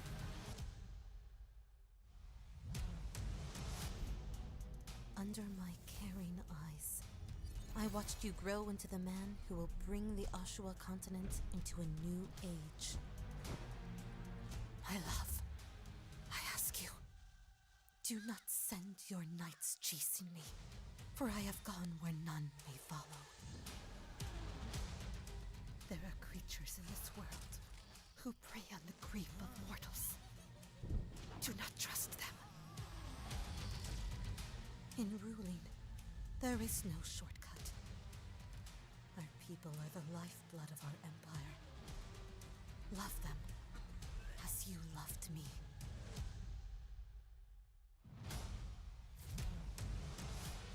Power feeds monsters. You must learn to wield it. Do not only be kind, but always be fair. Do not flee sacrifices, for they are your burden to carry. I trust you, my love. I know you will make the right choices. And I swear that before you know it, we shall meet again.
I think I got it now. Miss Huda, I know it's hard to hear this, but you have the right to know the truth. I don't want to hear this anymore. I'm out of here. No, he left us. He left me. He doesn't get to. Miss Huda, just let me explain. Get out of my way. I always knew you as a kind, loving man. Everyone admired you, looked up to you. Was I wrong? No. What's happening here? This can't be real. I need to find a way out. Whatever made the people here go mad is happening to me.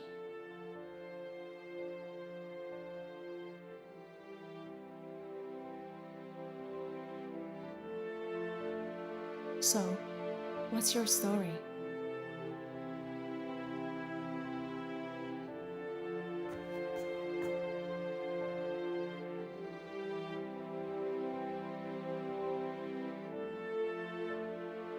Maybe the apple didn't fall far from the tree. After all, I deserve this for what I've done.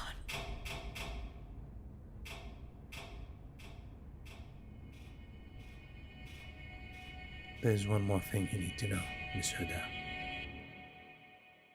What do you mean? I have a brother.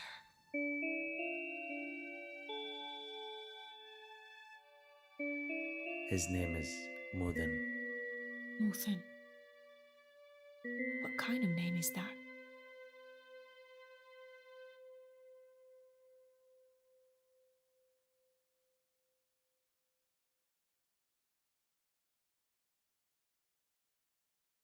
This is Big Team Alpha from Sector 9. We found something. You better see this.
Specializing in paranormal cases, the Urban Myth Dissolution Center. A mysterious man appeared in the girl's bedroom. Who is he, and what is his motive? On the case is the newly recruited investigator, Azami Fukurai. What shocking truth is behind the mystery of this case? Urban Myth Dissolution Center, Episode 1, Eye in the Darkness.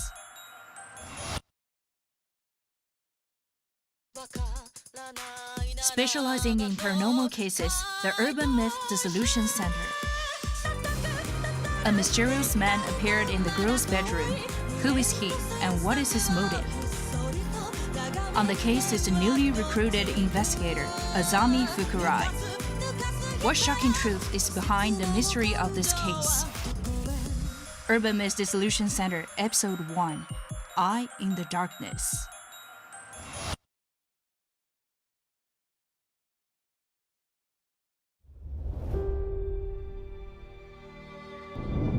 Rin Delora, the whole syndicate is looking for you, and I found you first. Your father instructed me to play this message for you. Do you want to hear it? A message from Dad? I can't believe you knew him! I was hoping you would know where he went. I don't. We all used to call him Stormwalker. Where is Rin Delora now? We're going to do great things together. Uh-oh. Trouble coming this way. I'm going to kill those girls. No choice! Run! Stop! I don't want to hurt you! You were born of the Surge. You have a unique relationship with Flux. I can feel the power inside of me. Kill the rebel girl and bring Rin Delora directly to me.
Rated T for Teen.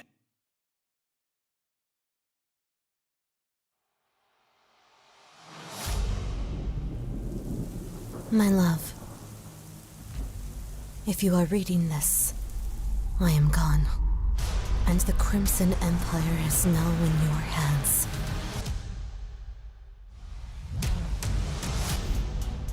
Under my caring eyes, I watched you grow into the man who will bring the Ashua continent into a new age. My love, I ask you, do not send your knights chasing me, for I have gone where none may follow. There are creatures in this world who prey on the grief of mortals. Do not trust them. In ruling, there is no shortcut. Our people are the lifeblood of our empire. Love them as you loved me.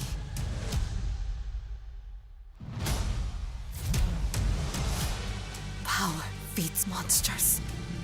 You must learn to wield it. Do not only be kind, but always be fair. Do not flee sacrifices, for they are your burden to carry. I trust you, my love. I know you will make the right choices. And I swear that before you know it, we shall meet again.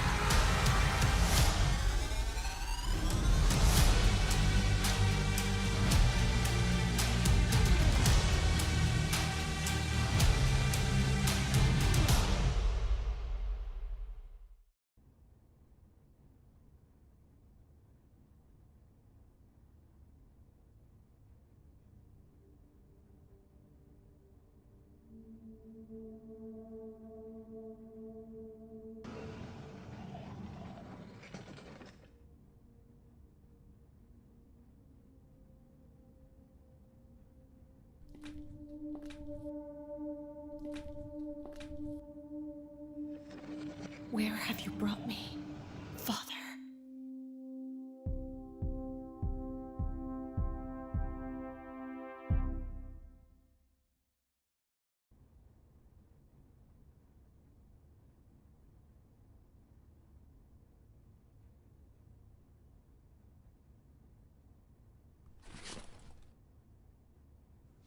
I think I got it now. Miss Huda, I know it's hard to hear this, but you have the right to know the truth. I don't want to hear this anymore. I'm out of here. No, he left us. He left me. He doesn't get to. Miss Huda, just let me explain. Out of my way. I always knew you as a kind, loving man. Everyone admired you, looked up to you. Was I wrong? No. What's happening here? This can't be real. I need to find a way out. Whatever made the people here go mad is happening to me.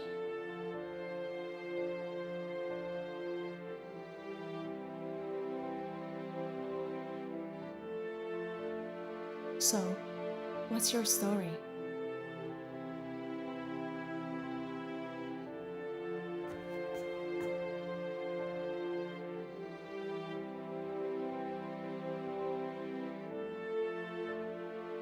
Maybe the apple didn't fall far from the tree. After all, I deserve this for what I've done.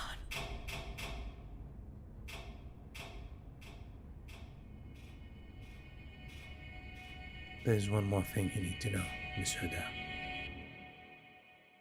What do you mean? I have a brother.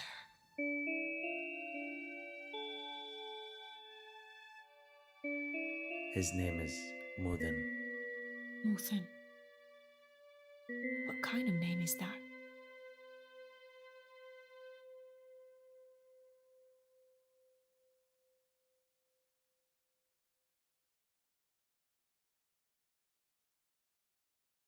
This is Big Team Alpha from Sector 9.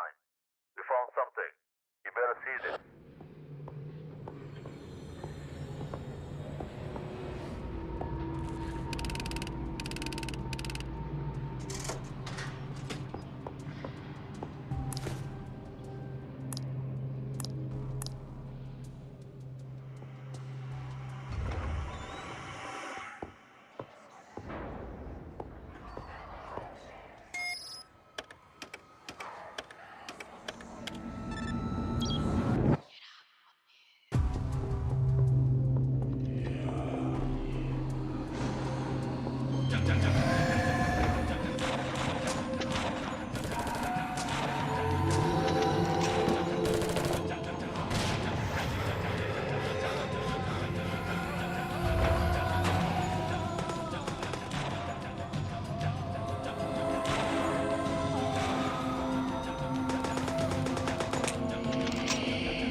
And that was Griffith Academy, folks, by none other than Landshark Games. And to talk more about it, we got Paul here joining us on this stage. Kim will be joining us soon, but Paul, tell us a little about Griffith Academy.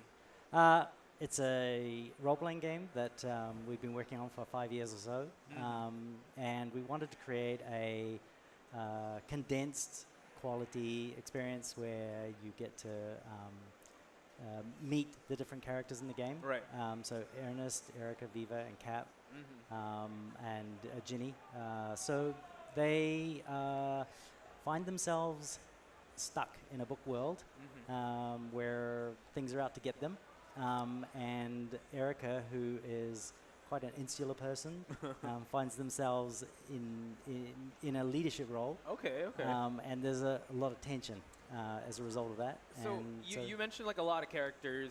There's very interesting visuals as well. What was the inspiration for you guys to develop this type of game? Because it's quite unique. Yeah, we had a lot of inspirations. I think back when we were first conceptualizing the game, one of the shows that we enjoyed very much was Stranger Things. Oh, I get that vibe. Okay. And again, it's about a young set of kids, but it's not just for a teenage audience. So we tried to make it very broad appeal. Hopefully it'll appeal to all ages. It's going to be rated 12 plus. Okay. So that was one of the inspirations. We've had a few other inspirations in terms of art style and so on. But you know, I've had a long history of role-playing games and playing them and making them, and just really enjoy. Speaking of playing it, let's actually get started. Okay, Sure. let me help you get set up here. You'll get the mouse real quick. Let me put this here on your All right, lap, awesome. just so that we can bring that up. Cool. So, coming of age RPGs. You don't hear that very often, and this one is very interesting because coming of age stories have been very interesting to me. Now the RPG element is really cool too.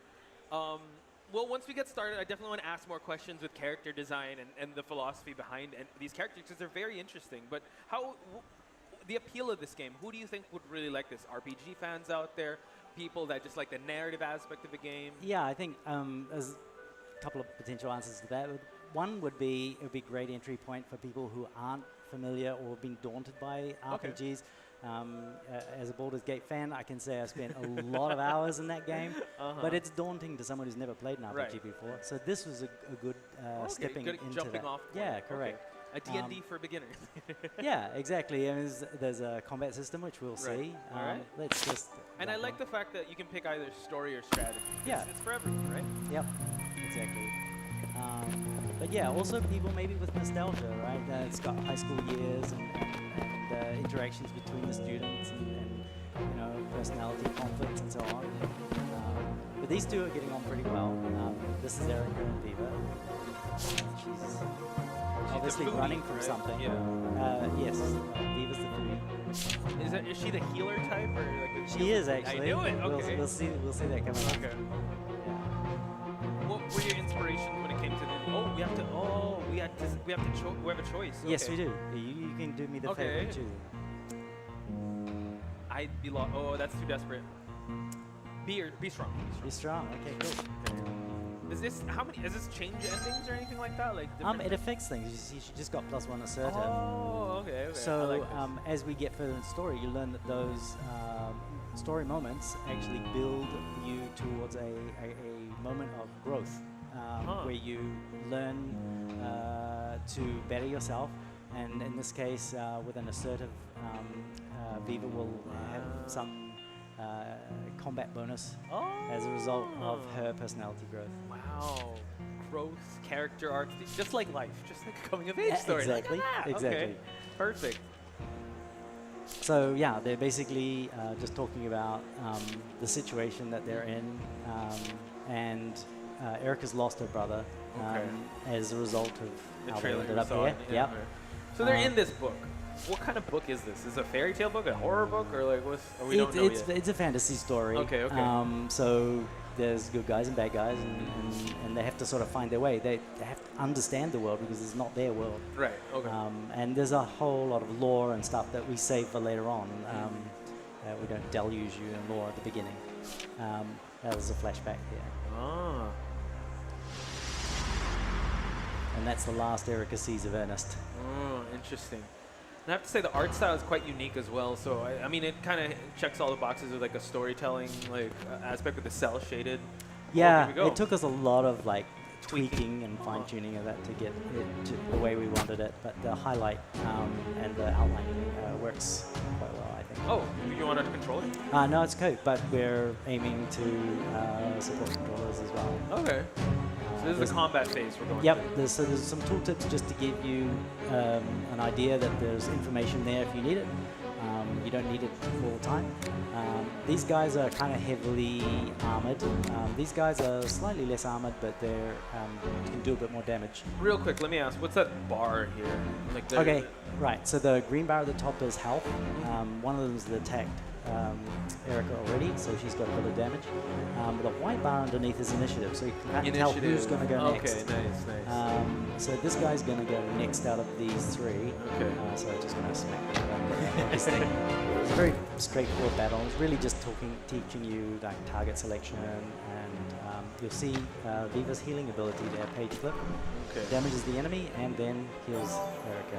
Nice. Okay, so it's like teaching the core mechanics of how like turn goes, initiative, Exactly. roll with advantage, disadvantage. Okay. And introduces one of the first status effects, which is defense up, and that's going to make this guy very hard to hit. I mean, you can hit him; he won't do much damage. I'll just demonstrate. Okay. Ooh, I know Okay, it well, it was a critical hit. Oh my it was god! a bit lucky. But still, yeah, but still, like look at that. Didn't damage him much. Like an ant so bite. we're going to try and take out this guy instead. Okay. And that healing does, even though it's not a lot, it does help. Uh-oh. Yeah, get rid of damage this guy. up. So yeah, that makes this guy even more dangerous. If you look at him now, his stats, right? The damage is at 240%, so it's like almost doubled. We need to finish him off quickly. All right, there you go. Yep. I have to ask, like, so Erica, the main character, right? Yep. Yeah. So when you're making decisions, you're usually making them for on Okay. Erica's behalf. Is there a backstory of her hockey stick? Did you consider other weapons for her, or just the hockey stick was like, this is our main character's weapon? Yeah, there is backstory, and in fact, she shares hockey with one of the other characters you get in Chapter 3. Okay. End of Chapter 2, Chapter 3. Did you consider her having a different type of weapon, like a baseball bat, or is always hockey stick? There was Which baseball was definitely going to be an option, but Okay. we just felt like, I don't know, the finesse of it. What were if we could peel back the curtain behind the scenes, what were we considering the different weapons? Because I think Cap has a sword, like a samurai sword or something. So the weapons came, the personality item weapons came a little bit later, but we wanted something that was always available and that spoke to the character more than necessarily the combat. And so the other items that they pick up are items that from the world of Caldria. They've just leveled up. Go for it. Yay. And but the personality items, they're always available and they level up with you. So the other items, when you buy them, then they don't change level as you level up. And so they become progressively less powerful against the stronger enemies. Okay. And so you do need to Just like cycle through those. the weapons. But you can get some very nice Caldrian weapons as well. All right. I'm quickly going to assign a couple of points just to make Oh, sure I don't nice. get trashed. So, so first of all, Erica, we have a couple of points of physique, so it increases the damage by quite a bit.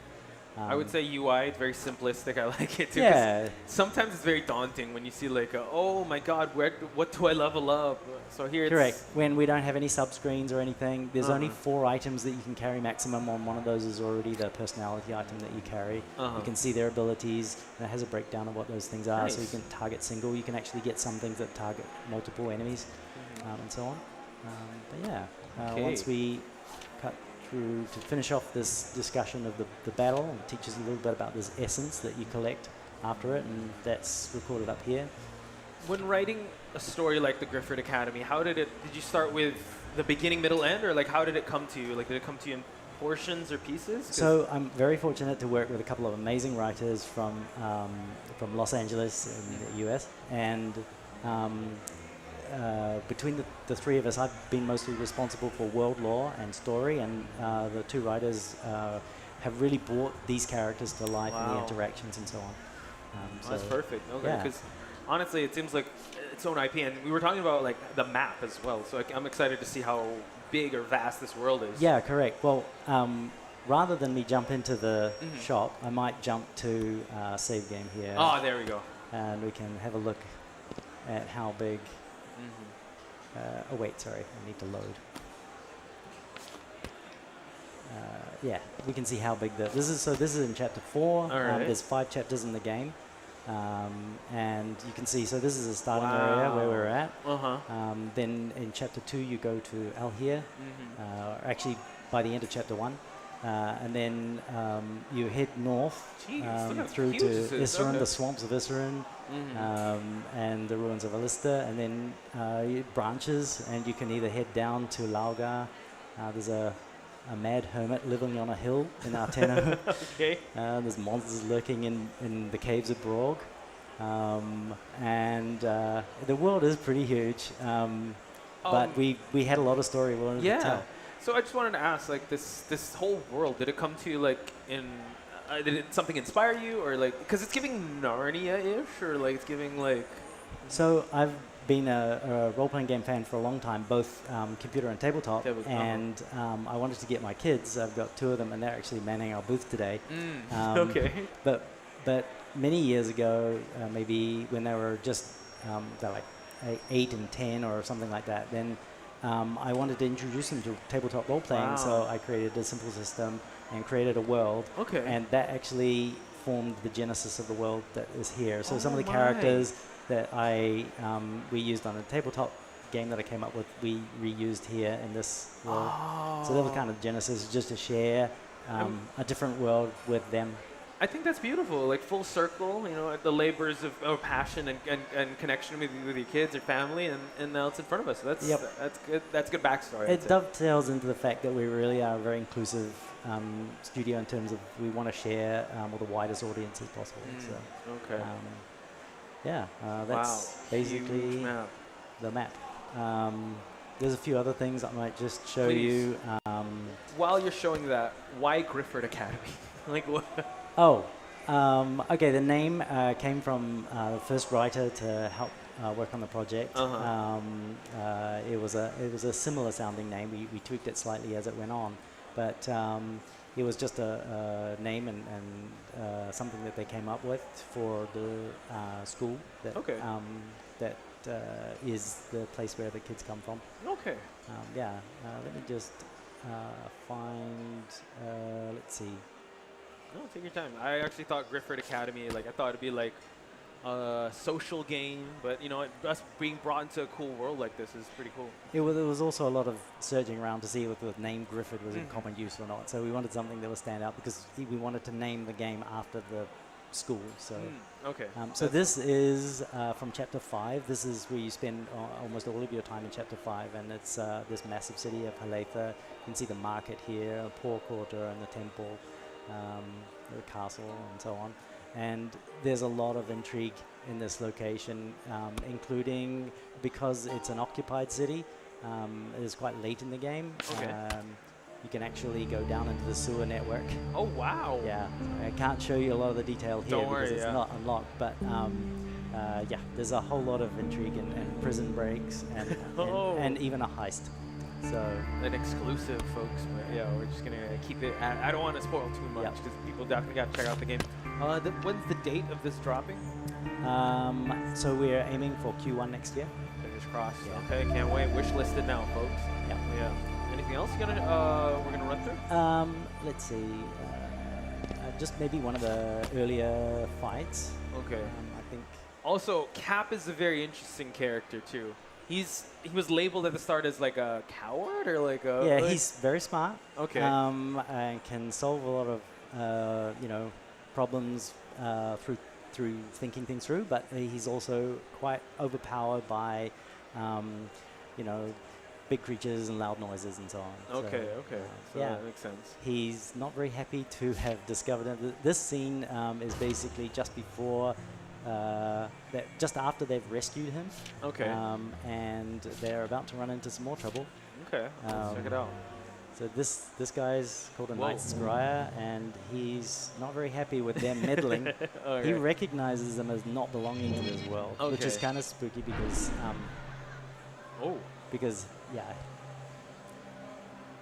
So he deals with them, and they suffer a similar fate to what Ernest suffered. Oh wow. Okay, interesting. And this is like in the first chapter, right? Like Yes, this is from chapter 1.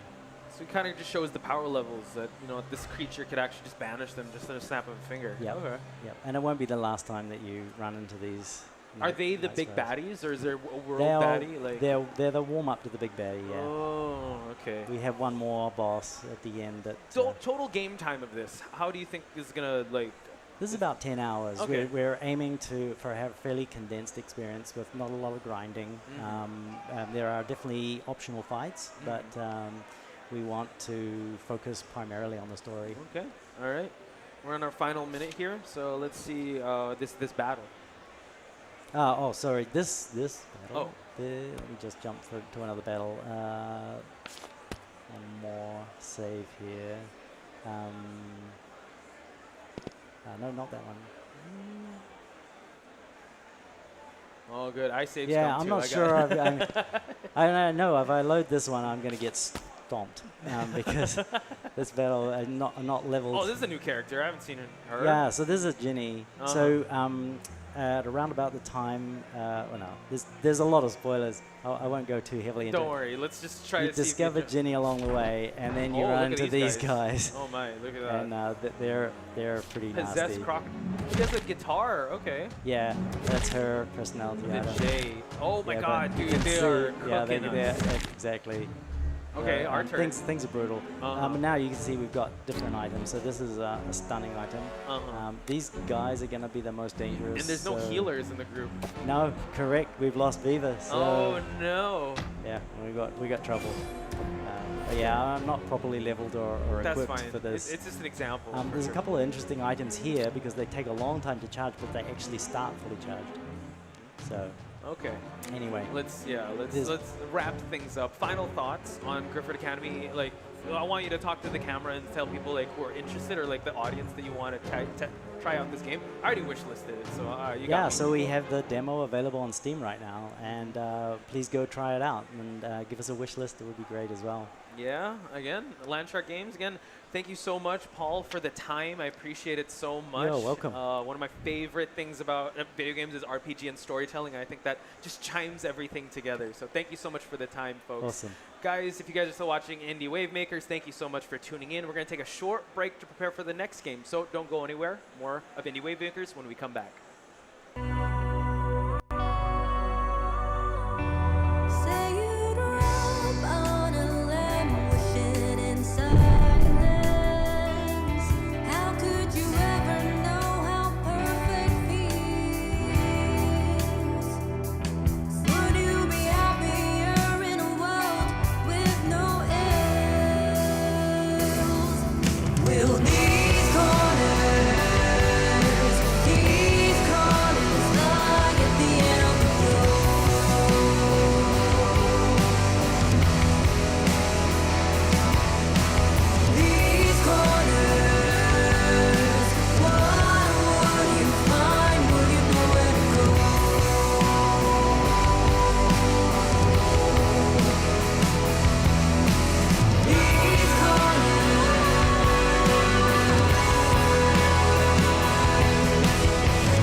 Specializing in paranormal cases, the Urban Myth Dissolution Center. A mysterious man appeared in the girl's bedroom. Who is he, and what is his motive?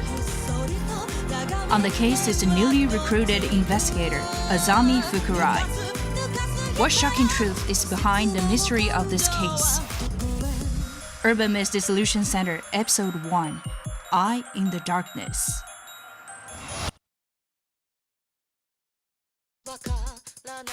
Specializing in paranormal cases, the Urban Myth Dissolution Center.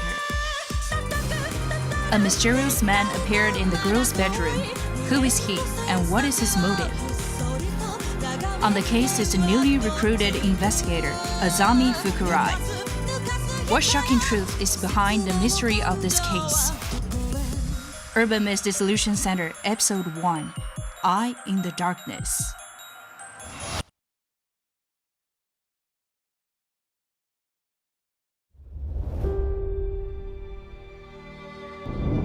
Rin Delora, the whole syndicate is looking for you, and I found you first. Your father instructed me to play this message for you. Do you want to hear it? A message from Dad? I can't believe you knew him! I was hoping you would know where he went. I don't. We all used to call him Stormwalker. Where is Rin Delora now? We're going to do great things together. Uh-oh. Trouble coming this way. I'm going to kill those girls. No choice! Run! Stop! I don't want to hurt you! You were born of the Surge. You have a unique relationship with Flux. I can feel the power inside of me. Kill the rebel girl and bring Rin Delora directly to me.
Rated T for Teen.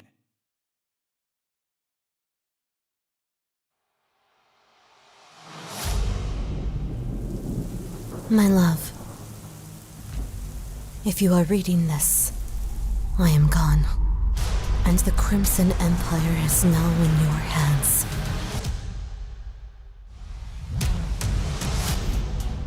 Under my caring eyes, I watched you grow into the man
And that was Nif Nif, a very charming and adorable game. And with me right now, Spring Fox Games studio founder and game director, and also tester. We have Masha and Ella Mallet. So let's switch to the wide shot because we got two guests on the Indie Wavemakers stage.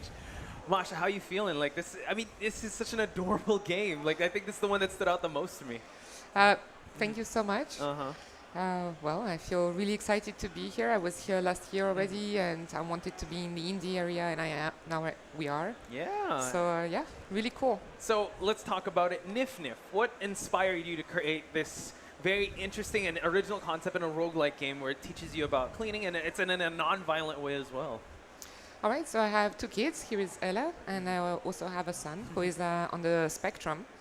And myself, I'm a hardcore strategy game player. Okay. And so they watch me play, but my son is extremely sensitive to violence. So I was trying to, we were trying actually with my daughter to create something that has a system that doesn't use attack and defense. Because when he was small and he saw Pokemon the first time, he cried because he didn't want to hit the rabbit. You know, so basically we came up with this cleaning idea. So instead of beating up rabbits, you know, you clean animals and then they dirty you back. I think that's a non-passive way of teaching strategy, especially in this adorable game. Let's talk about it. Nif Nif, it's a pig that loves cleaning. I mean, who's heard of that? But where did that come from? Okay, so there is this. I was born in USSR. Okay. And so we had this cartoon when we were little, where you had this little pig character, which was very clean and very nice and very polite. And he went out for a walk, and he meets other animals, and every animal he meets, they have a mom that screams at them, like, stop behaving like a pig, stop being dirty like a pig, or stop screaming like a pig. And so he's all sad, and then he goes back home and he tells his mommy, I don't want to be a pig anymore, I want to be a bird.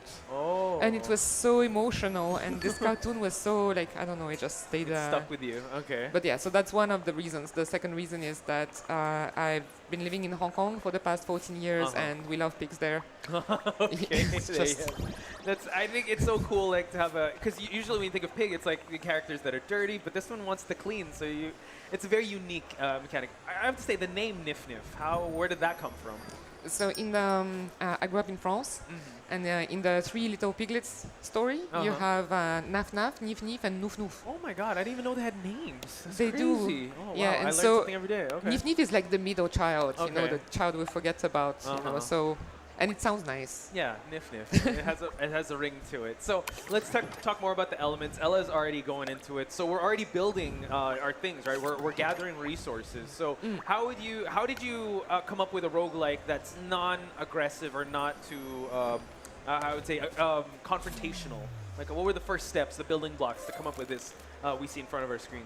So yeah, basically do the cleaning thing. So we have several characters. Nif Nif is the main character, as you can see probably. Yeah. And so you have everything related to showering and mud as protection items, which you see the blue ones? On the blue card right now. Yeah. And then all the red cards, which are like attack cards. Equivalent, it's basically cleaning tools or him like in a crazy cleaning position, like this one, the tissue dance or the sponge shoe. Yeah. You were mentioning like a lot of Easter eggs, right? There is a Back to the Future reference at one point. Yes. How many Easter eggs are in this game? I don't know, maybe 50. Matador show, mud shower. I'll show you maybe, Ella, if you can try to get us a story event to show. So all the story events are basically Easter eggs to you know, our geeky culture, like from the parents. Or we'll see maybe something in the shop. Sorry, what? Got a shop and a story event coming up. Okay. Oh, you can show Piglet McFly. So yeah, this Back is basically to the Future fans out there. Like you said, the hoverboard. Hopefully, it gets the DeLorean in time. Exactly. But, okay. So, I mean, you have a very close working relationship with Ella over here. How is the dynamics like with the back and forth for feedback? So what do you do, Ella? I helped on the design and on the org concept. Design and org concept. And then the playtest. Yes, and playtest. How would you rate her as a playtester? Is she harsh? Is she... she's amazing. Okay. So I retrained in video games a few years ago during COVID. Oh. Sorry? Oh, there's a story event. Story event. Okay, All so right, this here is Discworld for those who know. You can find you can find the flying turtle at the top left. Cute. And then you can find like a dragon at the top of the mountain on the top right. Oh my and, gosh, and then okay. you have Rincewind's clothes hanging, as well as for people who like Baldur's Gate, you have golden pantaloons drying. Oh my god, okay, there's just so much references. So- Nice. Yes. Okay. So you were saying during the time of the lockdown, you were training in video games. So I trained in video games. I was in Hong Kong. I went back to Paris for that year because in Hong Kong they locked every school and treatment centers. And so we went to Paris and I went to a video game school. And I took Ella because in France they love striking, you know. So sometimes they strike and we don't have a canteen Oh, anymore. wow, okay. So she came on the playtest day and she Wow. playtested everyone's game, and it was hilarious because she didn't have the same reflexes as us gamers. Right, right. Right. So there was this game, for example, where they had this tutorial that would teach you to jump. Okay. And so you go here and you're supposed to jump, and she goes like, and she goes through the bush where they forgot a collider, you know. Oh, So wow. they're like, oh, we never thought of going around. That's you great. know. Actually, that's a good mark of a good playtester to find other ways to go about the game. Okay. Yeah, I think as gamer we would just jump when asked. Naturally, right? Like, oh yeah, else to jump, how high? I'm gonna lose. Oh no. Oh, you're gonna lose. Oh, you have soups. What are soups in this game? Yeah, you can heal. What do So soups basically do? soups. Oh, there you go. Yeah, soups is like potions, so one-time use. This game is very similar to Slay the Spire, except it's much less punishing, even though you can still lose, as you can see. But we do have a whole cooking system, gardening Cool. system. So at the end of the adventure, as you level up, you get new plants, so you can grow your vegetables, and then you can make soup. And then when you go back on an adventure, you can take them with you. So like you said, oh sorry, you were gonna say something? Yes? I'm dead. You're dead? No, you're That's not dead. 7 and oh yeah, you are. Oh no. That happens. It happens. Don't worry. It's all good. We're just Go ahead. playtesting over here. Yeah, go for it. We'll do another run. It will still give you experience, so you're good. There you go. That's we were talking off stream, but who do you think this game would appeal to the most? What kind of demographic do you think would love this game? So this game works. That's so cute. Sorry, I just said stuff.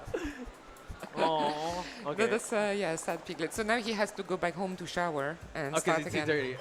Okay, so you were saying the type of demographic for this game. But yeah, she unlocked new cards. So type of demographics, children before they lost to Minecraft forever. Okay, fair. That's an age. So it depends when they start, Minecraft, Roblox. But so before that moment. And then, that's your favorite one. Yeah, that's my favorite one. Once I had 200 defense things. Really? Oh my gosh, that's you a can- lot of defense. You can scale with defense, yeah. So that's the first, and then actually it's really an entry point to the genre for people who wouldn't go for a game like Slay the Spire or Balatro, Binding of Isaac, which are really dark, which are amazing games. I love them. Great games, but like you said, I think it's a bit daunting or it's a bit intimidating for someone that's trying to get into the genre that maybe came from Exactly. like a Stardew Valley or like a cozy Exactly. game. And so what happens with players of Stardew Valley, like cozy gamers, mostly women, 25, 35, but not only, is that they don't necessarily know that they would like roguelike deck builders. Right. But when they try, they really like it. They really enjoy it because it's really chill. You can take your time. You can stand up, go for a coffee, come back, continue. You know. Yeah, it's not as intense or punishing because there are people that like those, but then there's some people that like, what, I'm supposed to be relaxing. So I totally get that. So And there is a third one, which is quite nice. So when we were at the Gamescom in Köln, we had this elderly person come, and he was playing it, and he looked like he didn't enjoy it that much. And we were trying to explain, and he was like, And then he came back on the next day with his wife, and he was like, okay, so this is the game, and you're this pig, and you need to do this and that. Another event, okay. Oh, that's Doctor Who? Doctor, so you the can 12th see, Doctor. Yeah, with so the you can bow see tie. the Dalek on the right side. Oh my gosh, you can see the Sleeping Angel, which is a Where? cat. Oh, you're there. Yeah, right there. Oh my yes, God. Weeping Okay. Angel. The Sorry. Weeping And then it's a blue box with a companion. TARDIS. Yeah. Oh my gosh. Yeah, it's a telephone. Oh my God, I'm a Doctor Who fan. And then you So, got yeah. the bow tie as well. So what are we Exactly. picking here? Are we gonna pick or decline? What are we doing here, Ella? Pick a card. Yeah. He gives you good cards. Nice. You can't play this one Or wait, yeah. Which one? You choose. What do the numbers here symbolize? Like the 42, the 5, like this is to play, the cost? Swipe 22 to all. Look, and here if you click on this card, for example, it says draw 2. Okay. Or here, gain 1 power. So how do you play Vacuum? Why can't you play it right now? You can't play it because you need the card salad. That gives you, that takes all your mana. That gives you 3 cards for your whole turn, so you can use all your cards. Exactly. So you can't play it because you have maximum 3 mana. This one is 5. So if you have a card that makes all cards cost 0, then you can play it, and that's insta clean. Insta clean, nice. And I love it. I'm learning more about the game. That's what you love about those roguelike or deck builders, because each of them have their own systems. But here it doesn't seem as daunting, and it's like you wanna get engrossed in this world. So, if I may ask, also, was it always Nif Nif? Was it always a pig in your head that was this, or this was? Oh, that's Ghibli one, by the way. Studio Ghibli. Oh yeah, you see the little dirt here, and then I'm trying to figure out what the rest of the. Well, you can see like it's very hidden. It's just so you have this little black characters, which we can find many of them. You have the dragon, and on the bottom left, you have actually reflection of the cat bus. Oh yeah, you know? Yeah, okay. So it's not like exactly this. It's just kind of homages to. Okay. Reminds us. Do you have well from the Easter eggs we haven't seen yet? What's your favorite? Like Matrix. There's a Matrix one. You gotta be kidding me. It's amazing. So you talk to this rabbit, and you have this like carrots, green, black screen with green carrots going down. And then he gives you like a blueberry or red berry. Pick one. And you have to pick one, yeah. This one blueberry or red berry. It's so funny. Oh my gosh. Okay, so there's a lot of love that's put into this. Yes. I mean, how from the initial concept in your head to what it is now, what was the timeline? How long did this take you to? We started last year in June, the concept. Wow, okay. And then, we kind of we worked a lot on the art direction to get to what we wanted. Nice. And then, prototyping at the end of last year. We had our funding at the beginning of the year, so that was more full on. And we want to release soon. Fingers crossed. Oh, another story event. What do we got here? Is this, wait. Star Wars? Yes. Yay, I got it. All right, we can end the stream there. Okay, no. So I'm guessing those are the Ewoks, and then you got Correct. the hood, the hooded figures. Give up, there is no try, he says. This is killing me. Oh my God. I think this is amazing, especially if like, you know how like cartoons before, like there were some jokes there for the adults too, like for them to get it. Here there are references for you to be able to get it as well. Oh wow. That's exactly that. Nice. It's also us having fun and us not having a narrative designer, so kind of trying to get from our own inspirations. Right. You know? And I think there's definitely a lot of care put into this. Now, when it comes to play styles, this is like, intro to roguelike games, but how many, like you said, they're scaling with defense. How would this game come when it comes to creativity and approaching a problem? Does it teach that? So, well, you start with simple things. So Nif Nif is a character that teaches you the basics of deck building. Yeah. So basically you have attack, defense, draw. You know, like the 3 basics. Yeah. So you have archetypes around those. Attack, like around multiple attacks or really strong cards. Defense, where you use your defense to attack, like shield bash kind of thing. Okay. And then the draw one, where you can either have like super powerful cards that you can't even play if you don't have this like zero mana thing, or you can have infinite turns, by taking all the draw cards and paying 0 to play them. If I may ask, what's your favorite play style and what's Ella's favorite play style? Like, mine is the 0 draw. Ella, what's your favorite play style? Like what's your favorite cards and combo? My favorite is I like the bucket with the potato. Can you click on the potato to show what it does? Potato, yeah. Wait. Click on it so people can read. Yeah. Click once. Yeah. Protection doesn't. Oh. Okay, so this one basically keeps your it keeps your protection, and bucket. Click on it. Use protection. Swipe a creature. So that's like a shield bash. Okay. Nice. So that's her favorite because you can multiply strength like to the infinite, and so she can get like defense. So she can get like 10,000 defense and break the game and break the UI. Has that actually happened? Oh yeah. Oh my! And you can still do it, or you guys fix that, or? I don't want to fix it. Well, it's a labor of love. Ellen definitely found that out, so we're keeping it. I think no, it's hilarious because we have streamers that find this kind of breaking moment, but they have so much fun on it. So that's actually the most active moment of their streams, and they think they broke the game, and But you don't like, know. And I'm like, yes, Yeah, keep sure, enjoying it. Sure, yeah, it's all part of the plan, if you would. That's amazing. And when it comes to the art style, did this come from you? Like, what was the team behind this art style in this direction? Because it's honestly, I feel like it's its own IP. I feel like I'm looking at a storybook right now. So mainly our artists are from China and Russia. So they work together. I myself, I was born in the USSR, and as I said, and when I was a kid, the cartoons that we looked at all had very specific art directions. And then I moved to France. Yes, you can get some rest. Aww. And when I moved to France, we had like this like Disney aesthetic and manga aesthetic, and there wasn't much in between. It was either one or the other, right? Yeah, when in USSR cartoons, like from everywhere in the USSR, you had this like really distinct, crazy stuff. And even Miyazaki actually main inspiration is those cartoons as well. Wow. And so I really wanted to find something for us that nobody else has. So not chibi, not Japanese, like something our own. And so we worked on this for I think 3 months. Wow. Trying different things with my artists from Hong Kong and St. Petersburg. I mean, this really stood out from like the other games, and it definitely has its own personality. It's breathing with so much charm. It's just so adorable to look at. But Masha, if I may ask, like any final closing thoughts? Like, what do you want to say out there, people watching Indie Wavemakers? How can they avail of this? Any special dates or whatever? You have the mic. Well, I think if they're watching Indie Wavemakers, they're cool people. Yeah. And you know, we as gamers will really enjoy, you know, playing indies. But very often to our kids, we give just 1 or 2 IPs all the time. There are amazing indie games out there for the kids. So please look at them, and yeah, please support us.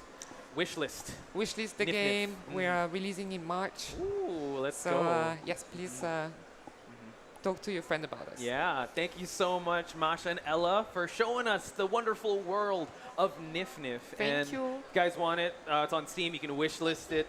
Please do check it out and do support Spring Fox Games. But ladies and gentlemen, we're going to take a short break. When we come back, more of Indie Wavemakers, so stick around.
Specializing in paranormal cases, the Urban Myth Dissolution Center. A mysterious man appeared in the girl's bedroom. Who is he, and what is his motive? On the case is the newly recruited investigator, Azami Fukurai. What shocking truth is behind the mystery of this case? Urban Myth Dissolution Center, Episode 1, Eye in the Darkness.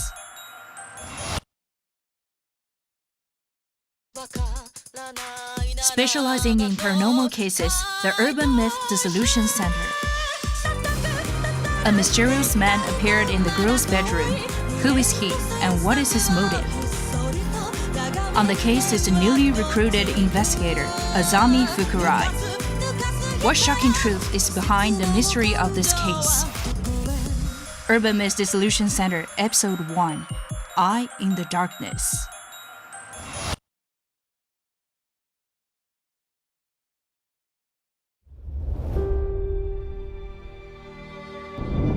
Rin Delora, the whole syndicate is looking for you, and I found you first. Your father instructed me to play this message for you. Do you want to hear it?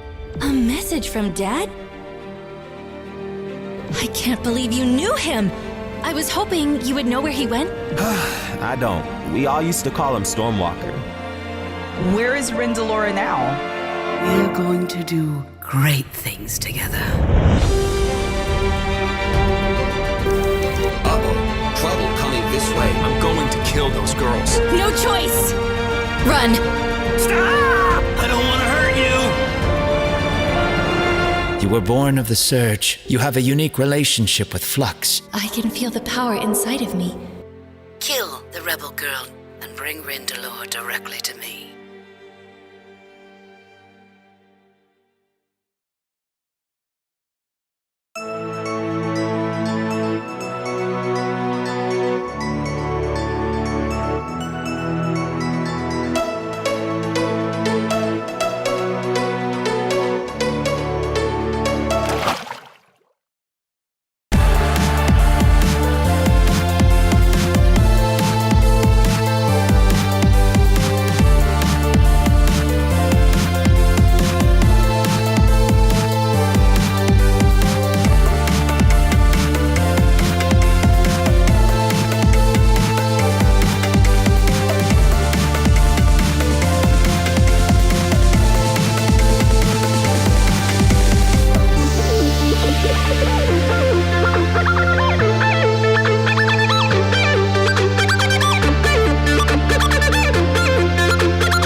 Rated T for Teen.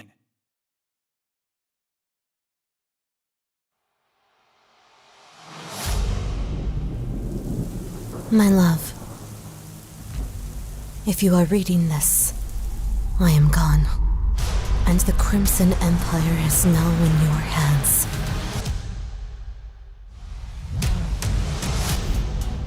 Under my caring eyes, I watched you grow into the man who will bring the Ashua continent into a new age. My love, I ask you, do not send your knights chasing me, for I have gone where none may follow. There are creatures in this world who prey on the grief of mortals. Do not trust them. In ruling, there is no shortcut. Our people are the lifeblood of our empire. Love them as you loved me.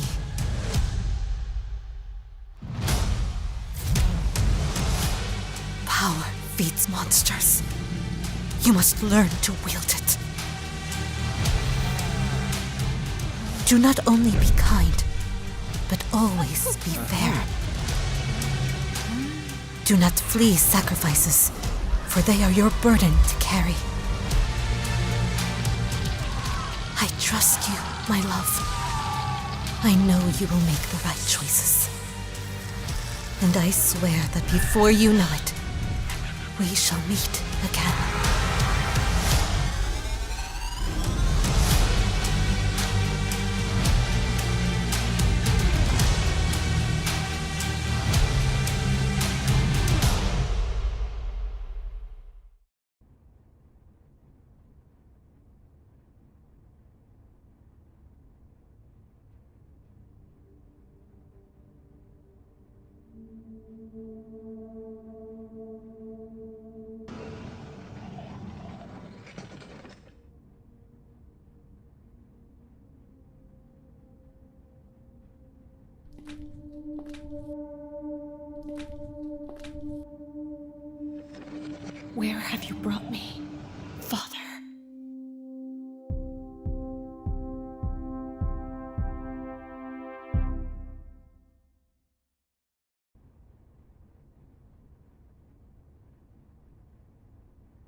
I think I got it now.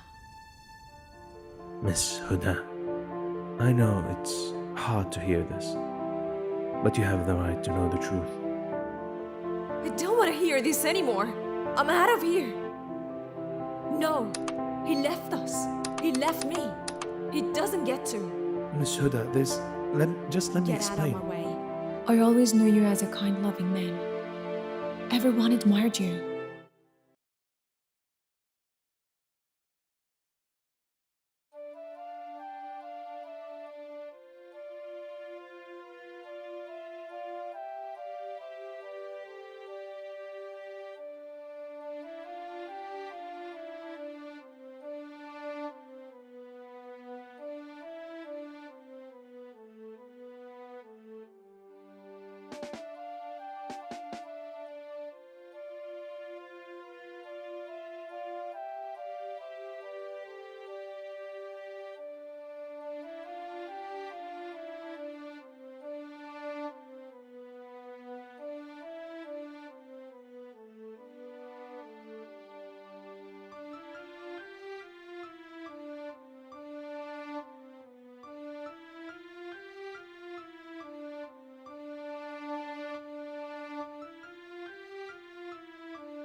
And that was Laranite, folks. And here with me on stage right now is the man behind it. We're going to talk more about Laranite. We got William Lim, the developer of this game. William, very interesting game. In a nutshell, can you describe what Laranite is? It's a mobile cross-platform RPG, game with some monster collection, and many skills you can do in the game. Yeah, it just seems like it kind of had it all. It had reputation, it had fishing, it had different types of classes. There's a lot of thought put into it. Any direct inspirations that you have, like when it came to coming up with Laranite? There were a lot of inspirations, and you can sort of see now that there have been improvements on a lot of the games that I've been inspired by. Nice. Okay. If you want specific games, I can. It's on you if ever you want to say that. But as we go along, we can definitely do that. And we were talking about like the years of development, but before that, let's actually hop into it. We're gonna start from scratch here. We're gonna create a character. So when we boot up the game, this is the first thing we see, right? Character selection. Yep. If I'm a new player, and I know you're the one piloting it now, you could actually do that. Any tips on how to go about this if this is someone's first time trying out Laranite? Yeah, wait for a later version of this. But for now, this is what we've got. So you would start. You can create your character, and for now, there's only 2 appearances. I'm not sure if I have time to improve on that, but we'll sure, I make great do things. That, pick, all right. Pick. And then the base class. And shopper, for the classes, for each of these classes, I did a lot of research into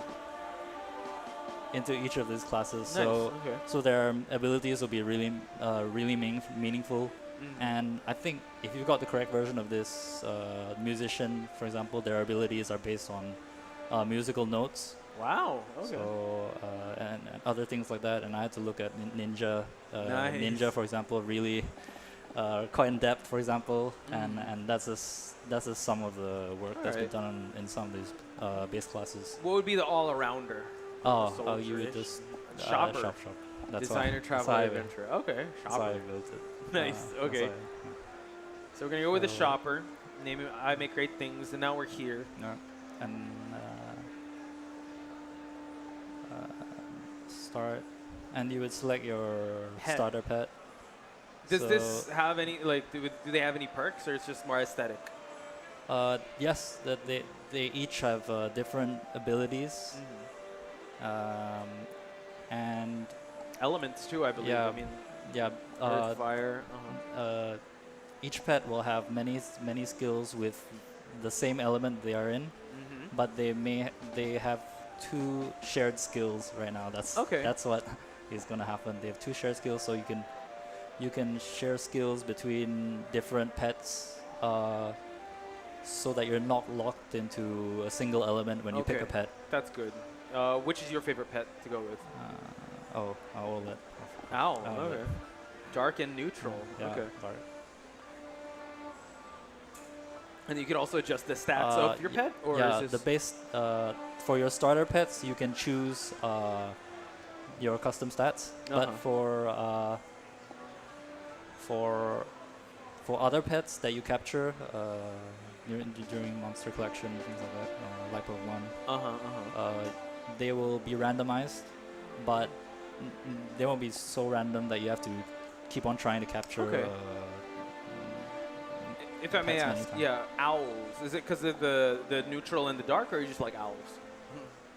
I think this owl is, you can only find this in Singapore and certain other No countries. way, really? Okay, nice. So that's why for me it's quite very special. unique. Okay, The others are like I like Dog, cats too. yeah, I like kittens. I like cats too, and I like dogs. And German shepherds as well, and pigeons are pretty cute as well. So. But this owl in particular has a special place. Okay, so now you're leveling up the vitality and the strength. Oh yeah, because right now we don't have any magic in this For demo. now, We don't, Sure.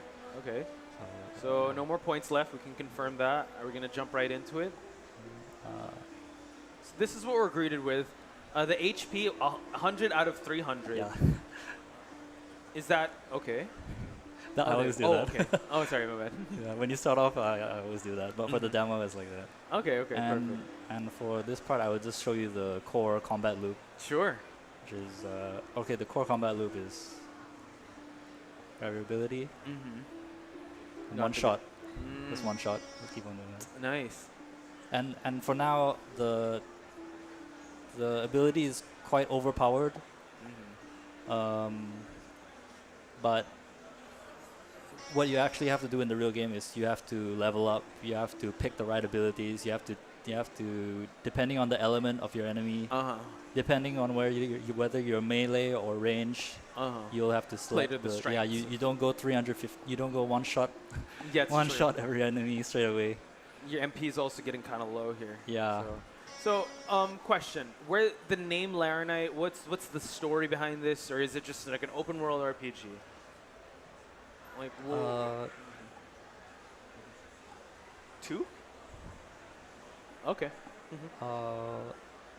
So the name, the story behind it, I've spent a lot more time working on the story than I have building this demo. A lot more. It's like 6 years of development, but maybe 5 and maybe gosh. 5 on the story, something like that. My yeah. goodness. Yeah, okay. that's why it's like that right now. Oh my gosh. Yeah, okay. Very story rich then. But I'm now confident in the story. That's so, awesome. So now everything so else I have no follows. worries. I have no Yeah. worries. Everything else now I just build. Okay.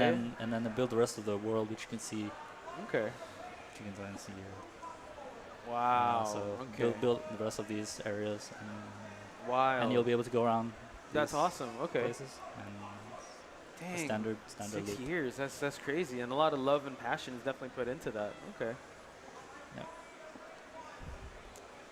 So right now, you're if polishing touches on this. Like when it comes to the gameplay loop, you're at 0 MP now. How do we go about navigating our way out of this situation? So in that situation, in Larry Knight, you heal using food items, the food, drinks, things like that. So you would normally heal just using consumables like food and drinks. Okay. But for now, it's full heal. Oh, there you go. Yeah. And depending on the circumstances, I will change. Maybe sometimes we'll have to full heal depending on what the quest is, what the story is. Yeah, it's things like that. I know we're just barely scratching the surface of this, Yeah, but I feel like we're about to round things out. Any final thoughts on Laranite and where people can avail of it? You can wishlist it on Steam right now. Just search for Laranite on Google. Okay. And on Steam. Yeah, William. I mean, I know you dedicated like 6+ years of your life in this. I can't wait to actually try it out. We just scratched the surface of this. I feel like it's not doing it justice enough. So please do wish list it, guys that are watching. Any people and any of you guys watching that are interested in this, do wish list that right now. That was William Lim, folks. Again, Laranite, folks. Do wish list that. But we'll be taking a very short break. When we come back, more of Indie Wavemakers, folks. So don't go anywhere.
Specializing in paranormal cases, the Urban Myth Dissolution Center.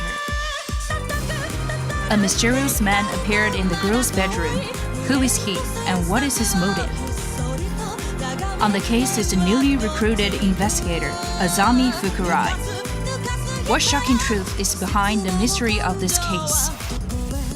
Urban Myth Dissolution Center, Episode 1, Eye in the Darkness.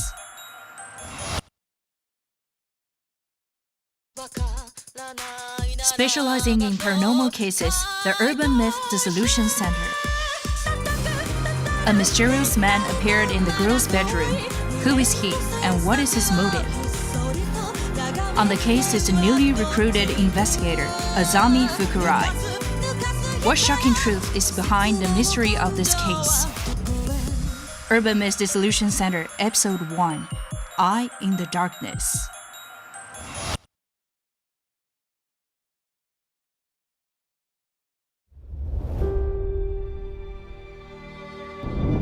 Rin Delora, the whole syndicate is looking for you, and I found you first. Your father instructed me to play this message for you. Do you want to hear it? A message from Dad? I can't believe you knew him! I was hoping you would know where he went. I don't. We all used to call him Stormwalker. Where is Rin Delora now? We're going to do great things together. Trouble coming this way. I'm going to kill those girls. No choice! Run! Stop! I don't want to hurt you! You were born of the Surge. You have a unique relationship with Flux. I can feel the power inside of me. Kill the rebel girl and bring Rin Delora directly to me.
Rated T for Teen.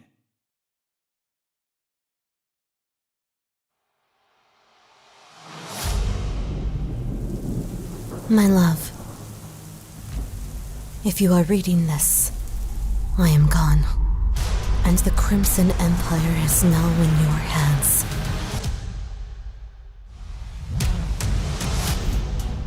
Under my caring eyes, I watched you grow into the man who will bring the Ashua continent into a new age. My love, I ask you, do not send your knights chasing me, for I have gone where none may follow. There are creatures in this world who prey on the grief of mortals. Do not trust them. In ruling, there is no shortcut. Our people are the lifeblood of our empire. Love them as you loved me.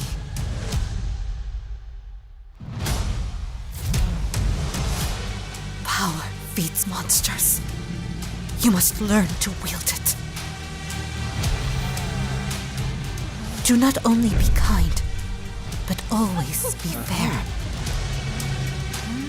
Do not flee sacrifices, for they are your burden to carry. I trust you, my love. I know you will make the right choices.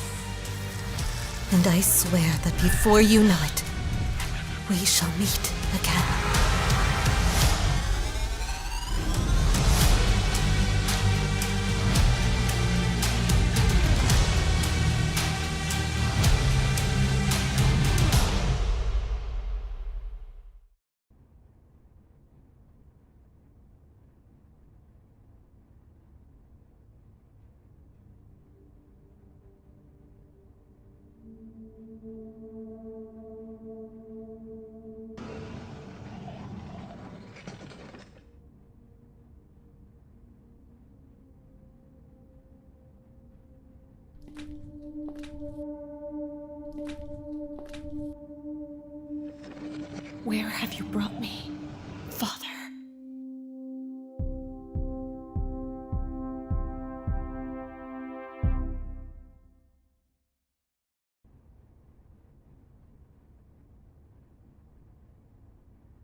I think I got it now. Miss Huda, I know it's hard to hear this, but you have the right to know the truth. I don't want to hear this anymore. I'm out of here. No, he left us. He left me. He doesn't get to. Miss Huda, just let me explain. Out of my way. I always knew you as a kind, loving man. Everyone admired you, looked up to you. Was I wrong? No. What's happening here? This can't be real. I need to find a way out.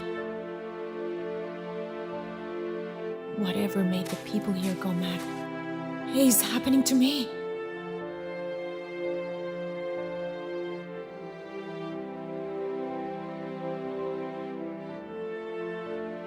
So, what's your story?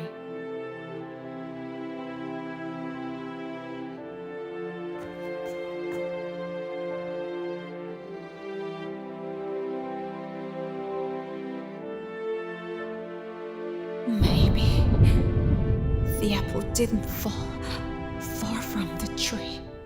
After all, I deserve this for what I've done.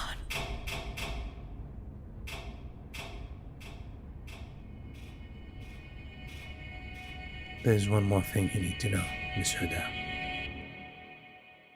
What do you mean? I have a brother.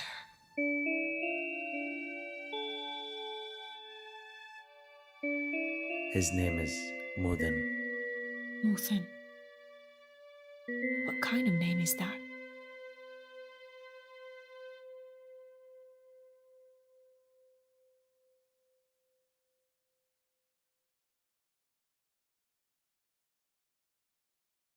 This is Big Team Alpha from Sector 9.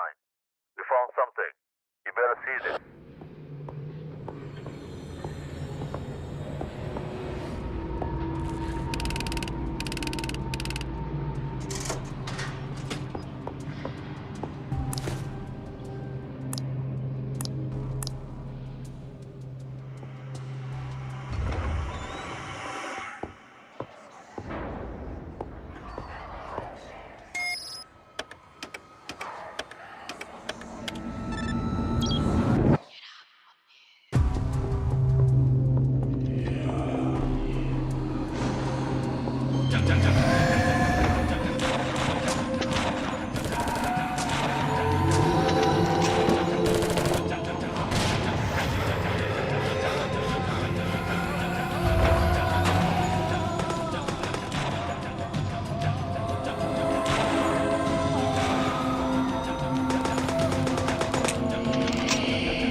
Specializing in paranormal cases, the Urban Myth Dissolution Center. A mysterious man appeared in the girl's bedroom. Who is he, and what is his motive? On the case is the newly recruited investigator, Azami Fukurai. What shocking truth is behind the mystery of this case? Urban Myth Dissolution Center, Episode 1, Eye in the Darkness.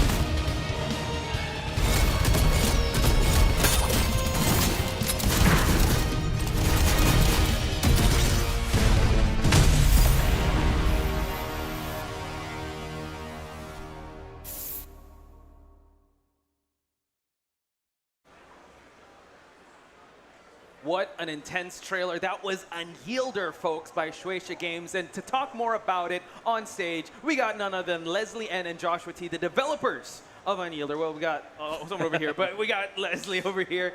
So, yeah, there they are. So, Unyielder.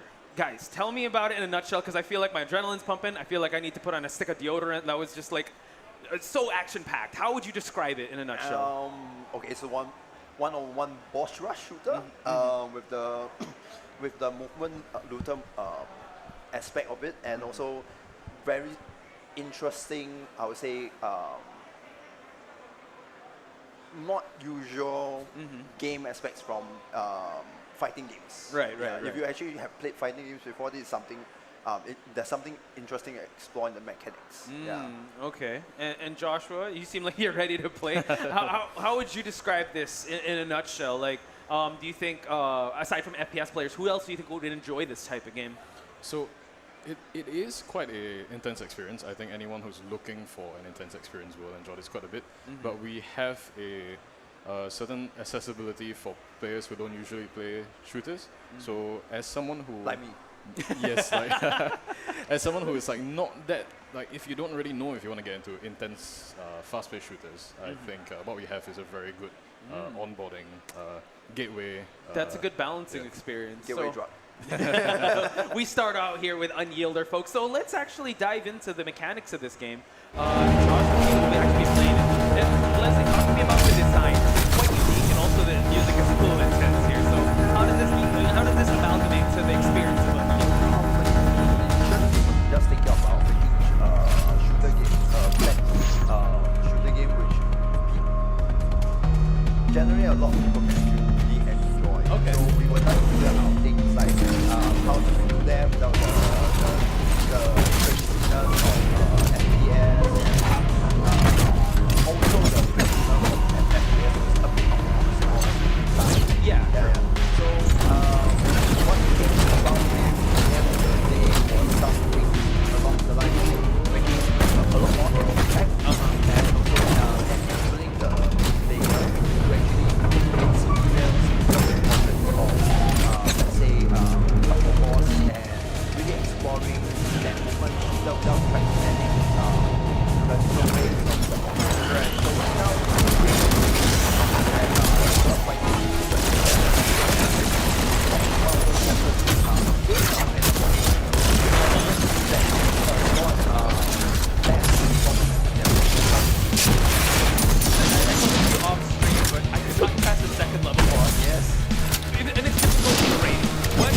What is the demo boss? What is the difficulty rating of that? Oh my god, I need a lot of words to do this. One of the nice things about this game right now, like really well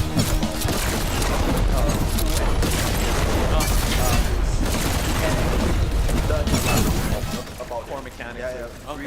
Really, I would say it's like also FPS training ground. Oh, so good warm up. All right. Yeah. So because you are trying to only manage one boss, and as you can see, he's very quickly defeated. We didn't even finish a conversation, Joshua. Come on, give it a fight. Yes. And then if you see what we have on screen right now is the reinforcement of the next boss. It's only unique in certain arena maps. Right. And so what you actually experience is a minor and a major boss. Oh. Yes. Okay. In this kind of maps. All right. Yeah. So this is the big baddie number 2. And I like what you mentioned, a bit of an oxymoron, because I know FPS fans out there quite dedicated, right? Correct. But this game, like you said, it also teaches new people to play this game. You know, hardcore FPS fans can still enjoy playing Unyielder. Yeah. So what it trains is actually a lot on map awareness and a lot of the basic FPS skills you will definitely try and do, and without the need to manage that many bosses or that many enemies at the same time. Because in traditional shooters, we also realize that a lot of the things is you have to really crowd control manage. You have to know where your opponents everything's are at. in a PvP setting, and also that actually is a lot of mental stack on the player themselves. And not to mention also, sometimes I got a pretty busy day and I just want to squeeze in a quick session, but I don't want to rank up. I don't want to like load up and play with other people. Sometimes I just want to play solo. Yes. And I think this kind of solves that problem. Great. Yeah, this is great. So we have a lot of esports players who had in Gamescom Germany who actually played the game, who fully enjoyed the game, that they pulled their whole entire team and crazy. started to play this game. And there was so much excitement about it, and just because of that, we thought, oh damn, they are just setting the bar damn high for us right now. Oh damn. Hey, if you get the nod of them and you get not a casual players, you kind of solve the problem there, because usually casual and hardcore gamers, they don't see eye to eye. But I feel like this definitely strikes that middle ground. Correct. So that's what we're aiming for. We're also trying to make every boss a spectacular fight. So like over here right now, you're seeing Garrison. He's with a knightish motif. And he fights with what we call it machine gun lance. He's trying to strike you, and then as you can see, the expert player. We didn't even finish 10 minutes, man. Like what? He's just not letting us talk. I know. Do I need to slow down? Well, this is Unyielder, man. But I have to ask, like, Joshua, especially you as a hardcore FPS fan out there, where would you put this in terms of like things that you would play? Like, how is the feel like when it comes to movement, when it comes to the weapons, when it comes to scaling also? Because this is kind of like a roguelike game because you got to build certain aspects, right? So how does that do it for you, Joshua? I think we placed a lot of focus and a lot of time on actually making the movement feel like really, really good. So I would say even like to this day, I'm still discovering things that we have created, either intentionally or accidentally. We kind of just leave it in if it is like cool. Okay. So a lot of a lot of things that I think we focus on making sure that everything feels really, really nice, everything feels really, really fun. And even if it's not like our intention, we still just like leave it in. It's a bit like how those bugs from the past kind of became features of games, like rocket jumping, strafe jumping, all those kinds of things. Yeah. So I have to ask, like, when it comes to the developer standpoint, you've already asked the hardcore audience, right? Yeah. Have you asked like the casual gamers also to try it out, and what was their feedback on it? A lot of casual gamers actually try it out. They actually got them better over a period of time when they test the game. The first time they test the game, and then after a while they improve a lot more.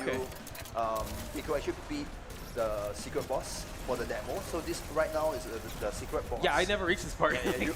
Most players, if you're first-time players, you're a hardcore FPS player, you most likely not meet this boss, and you'll only be able to fight off the first two bosses. So if you hit this boss, you are in a very good range to actually receive a t-shirt at Gamescom or any of our giveaways at at our Shueisha booth in any of our next few game shows we're showcasing. That's a beautiful shirt. Can I see that real quick? Yeah. Look at that. Look at the camera. Well, I just want to put it in the shot right there. Boom, folks. Boom. Unyielder. There you have it. Yes. Oh, there it is. Oh, there we go. Sorry. Did you die? You Yep. died. Sorry. Yeah. No, Why no, is wait. that? We cut to us. We didn't see you die. You didn't die. Okay. But there you have it, folks. The Unyielder shirt. And I feel like we're going to have some crowd participation that's happening. So Joshua, thank you so much for joining us. But I feel like we're going to have someone come up on stage to try their luck because I think you gracious people of Shueisha Games is going to give away a mouse pad. This mouse pad is you have to hit 300k, and that's upside down here. Let's fix it up real quick. There it is. This is the Wow. Okay. Unyielder. So this is like 300k, and it's only available once per day. 300k mouse pad, folks. Once per day. The score, yeah. Oh, yeah, so you no, I thought it was $300k. Oh, no. I wish. He wants the mouse pad so badly right now, right? Okay, so Joshua, thank you so much for being with us. I feel like we're going to call our participant on stage. I feel like you can pass that way. Yeah, there we go. Let's have him on comms, too, and try to commentate, if you would, Leslie. So that's, again, gracious people over here at Shueisha Games having crowd interaction here, folks. Hello, hello. You can put on the headset. Hi, could you please introduce yourself to everyone watching? Hi, my name is Isaiah. There he is. Yeah. That's Leslie. Leslie's over here. But yeah, Azael? Yeah, Isaiah. Azael, you will be testing it out. What's your take on FPS? Like, how do you feel you are in terms of FPS prowess? Oh, I've been playing FPS game for quite some time, more than 10 years. I've been playing that's since 300k mouse pad, I think. Yeah, Okay. You think you're up for the 300k I score? have no clue. I haven't seen anybody who reached 300k here yet. We'll figure out. How do you feel about this, Leslie? 10 years of FPS experience. Let's go. Okay. All right. Let's jump into it. Exit to main menu first, and then we can go straight into it. But folks, we want our friend over here, Azael, to be able to hit 300k. So kind of daunting, but we go for it. Have you tried this game out before? No, actually I haven't. Okay, this is interesting. And Joshua T not being able to get 300k, I'm a little nervous. I'm on average, if he doesn't die, he actually gets 303. Are you serious? Yeah. What the heck? It's nuts. Oh my gosh. Nuts, yeah. Okay. So since this is your first time trying it out, yeah, maybe Leslie can talk through the mechanics of like the movements and whatnot. So my best advice is not to die. Okay. Fair point. Fair point. Don't get hit. Don't get hit. Well, hit him with some good shots and collect the mouse pad. That's about it. You want to look out for the counter moments, which are usually shown with that bright spark. Yeah, the sparkle. Yes, those are the go-to points with whatever arsenal you have. Yeah. So just reminding everyone, after this demo, we'll have a special trailer courtesy of Shueisha Games. So would you actually want like this, like more area, or you're good with that? Yeah, I'm sure I should be fine with this. Oh, you should be fine. Okay, great. All right, perfect. Don't worry, chat. We're not going to judge him. There we go. You're ready. So you have to go up. I see. Open that. Get your perks. Yep. Yeah, there we go. Any what's that? Tips on the perks that he should be building up? If you are an experienced FPS player, you wouldn't go for the health. You have to pick up the perks first. Yeah. Go and choose your perks. Yeah, like on no spot. No, the others. Yeah. Yeah, those. Yeah. And then press E. Yeah. And then don't choose the health, because you will want your magazine to and your reload speeds and your damages. Yes, if you can run, those are the best options for you. Yeah. Oh, if I may ask, like the titles of FPS, what do you play? I've been playing Team Fortress 2. Okay. And also, let me think. Wow, it's a bit, let me think. No, it's all good. Just so we can have a baseline of experience here, because this is kind of unique also when it comes to the mechanics and the movement. So I'm a spray and pray type of guy. I don't hit up the aim labs. Do you? No, Okay, yeah, same. Use the shortcut. Exactly. Use the shortcut. Use the shortcut. Actually, I even tried playing Unyielder on controller, and it's actually kind of okay still. So it's I mean, I guess this is the most optimal in keyboard and mouse, but if you guys are also console players, can definitely hit up, yeah, using up some controllers. So now, first boss. Yeah, definitely we tested with the controller. So it's something which, personally, of course, I'm also a console player. So a lot of times, right, it actually feels natural to use it for an action game. So it's not that bad comparatively with other. Where it's so pronounced, right? The so difference. Pronounced, yes. Yeah. There we go. Okay, Hit the F. There we go. Let's go. Yes. Yes. Okay, get them points. Right up. I can see the Team Fortress experience happening right now. Look at that. Look at the. He needs to get some armor though. But there we go. Oh, there it is. So he's this game definitely has a lot of good inspirations from not only fighting games, which I've actually mentioned. It's also quite well inspired from all the movement shooters like Apex. Apex. Yeah, I can see the Apex Legend inspiration with how well. Oh, let's go. And of course, Josh's favorite Team Fortress. Oh, there you go. Yeah. There you have it. You feel the Team Fortress vibes happening right now? You're actually winning like crazy here. Might actually beat Josh with his time. So now able to get the hit spark. Hopefully. Keep going. Oh, dude. Yeah, he's a melee player. Yeah, look at that. He's like, Whack. And I love this because there's a lot of creativity to approach, especially with the type of weapon that you bring out. When we were playing the demo, we actually just used the handgun the entire time. Our friend over here using a lot of the melee. So a lot of ways you can definitely approach this boss battle. Yeah, because there's no meta for this. I mean, not yet. People will try and make a meta for it, but there's not exactly a meta for this. We're trying to make sure that players can creatively break the game as much as possible. Okay. With the different kind of perks, with the different methods of playing, with the different masteries, which the player can unlock in the full game. For the demo itself, we have a limited pool of perks. You only be able to fight the up to 6 different bosses. Yeah. There we go. If I may ask, Leslie, the name Unyielder, how did you guys come up with that? Never ever yield. Unyield. Keep fighting. Yes. Never give up.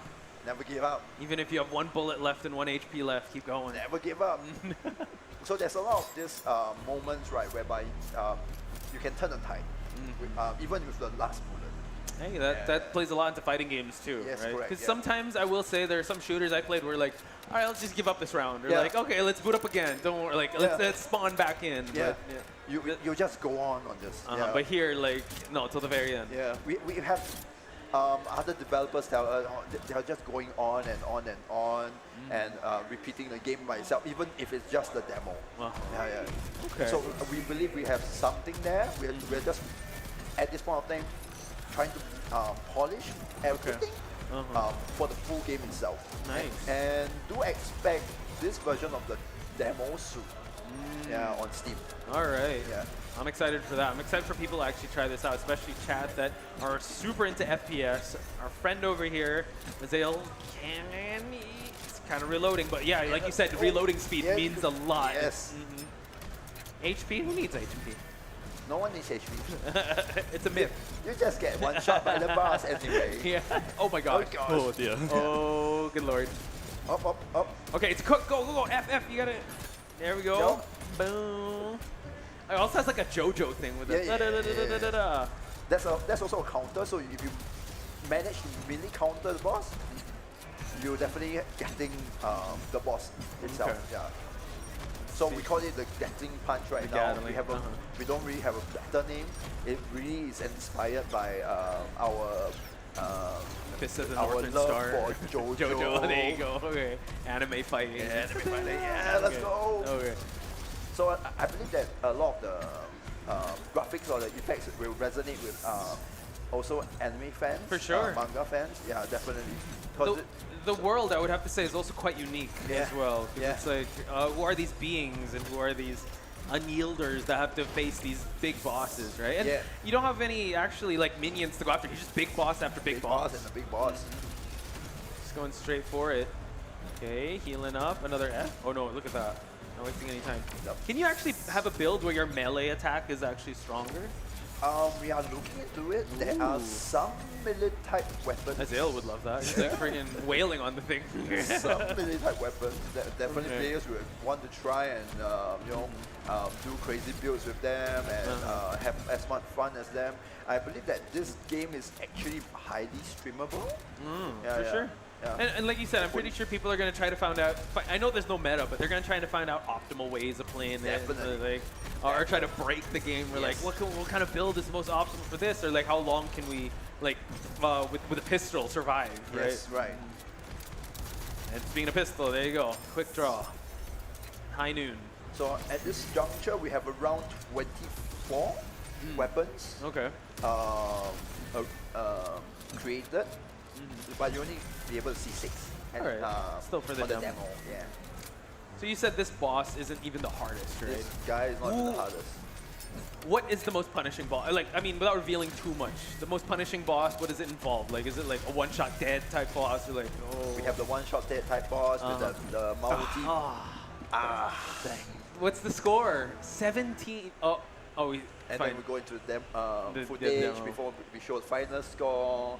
But it's all good. Yeah. Azale, thank you so much for playing. I think our friends over here at Shueisha Games really appreciate you being here. Just stick around first, but like, yeah. Let me get your thoughts real quick. Let's interview you. How'd you find that game out? Are you okay? Like, calm down. Like, it's pretty intense. There's a bunch of adrenaline shot after low health.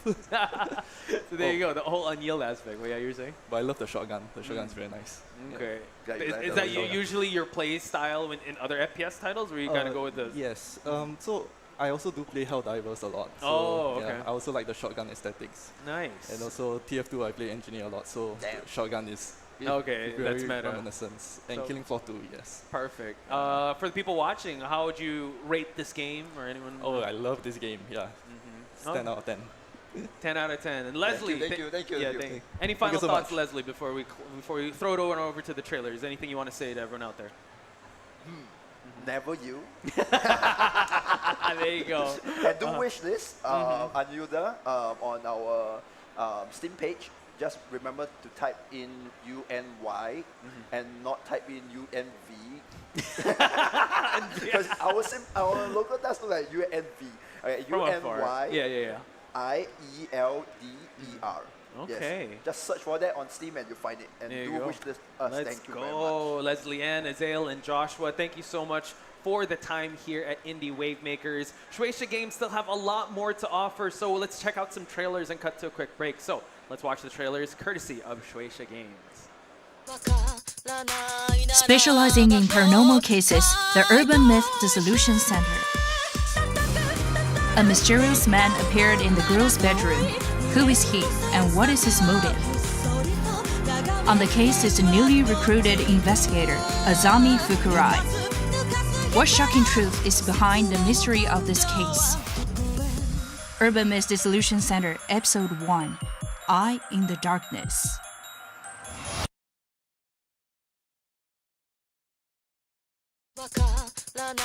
Specializing in paranormal cases, the Urban Myth Dissolution Center. A mysterious man appeared in the girl's bedroom. Who is he, and what is his motive? On the case is the newly recruited investigator, Azami Fukurai. What shocking truth is behind the mystery of this case? Urban Myth Dissolution Center, Episode 1, Eye in the Darkness.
Specializing in paranormal cases, the Urban Myth Dissolution Center.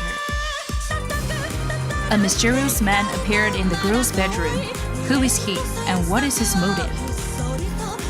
On the case is the newly recruited investigator, Azami Fukurai. What shocking truth is behind the mystery of this case? Urban Myth Dissolution Center, Episode 1, Eye in the Darkness.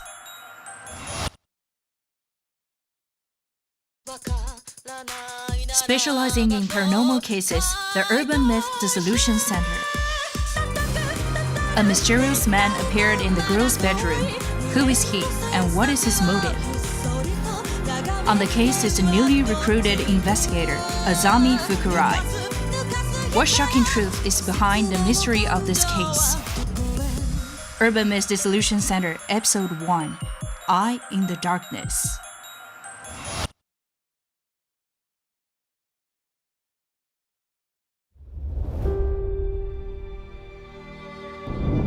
Rin Delora, the whole syndicate is looking for you, and I found you first.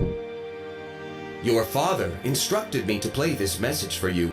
Do you want to hear it? A message from Dad? I can't believe you knew him!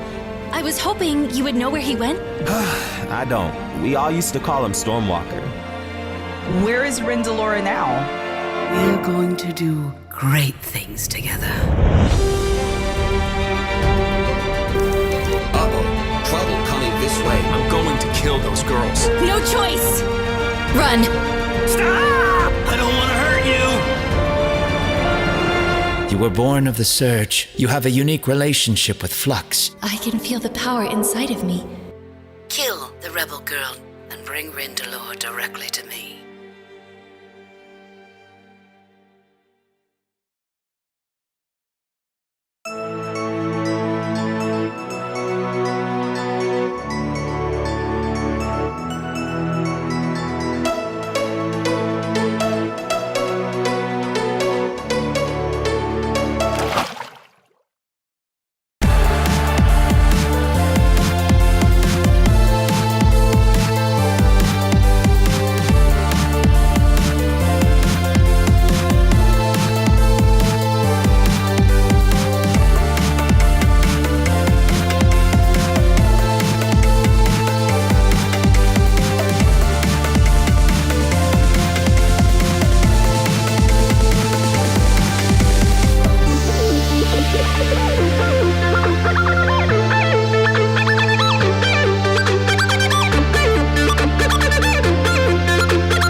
Rated T for Teen.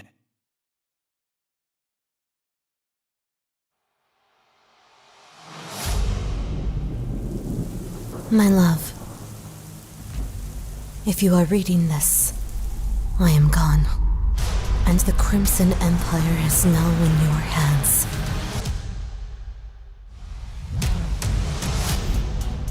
Under my caring eyes, I watched you grow into the man who will bring the Ashua continent into a new age. My love, I ask you, do not send your knights chasing me, for I have gone where none may follow. There are creatures in this world who prey on the grief of mortals. Do not trust them. In ruling, there is no shortcut. Our people are the lifeblood of our empire. Love them as you love them. And we're back, ladies and gentlemen, to Indie Wavemakers 2024. I'm your host, Poch Spice, and I just want to give a big shout outs to Xbox for being our sponsor here for the second year in a row. So shout outs to Xbox for making all of this possible, always celebrating and supporting the indie developers out there. And also do check out ID at Xbox, because they're all about celebrating independent games and also helping indies self-publish games to Xbox and Windows and etc. So we're gonna check this trailer out real quick, folks, so tune in.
And those are just some of the titles that you can look forward to or actually check out, folks. Again, big shout outs to Xbox for sponsoring Indie Wavemakers, and do check out also ID at Xbox because they're all about celebrating the independent games and also helping indies and indie developers self-publish games to Xbox and Windows. So, folks, we're going to take a very short break, and when we come back, more of Indie Wavemakers.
Specializing in paranormal cases, the Urban Myth Dissolution Center.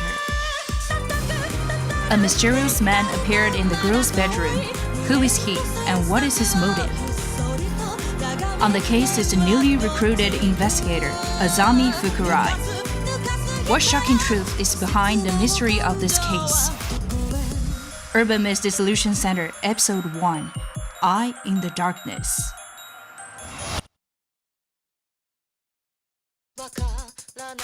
Specializing in paranormal cases, the Urban Myth Dissolution Center. A mysterious man appeared in the girl's bedroom. Who is he, and what is his motive? On the case is the newly recruited investigator, Azami Fukurai. What shocking truth is behind the mystery of this case?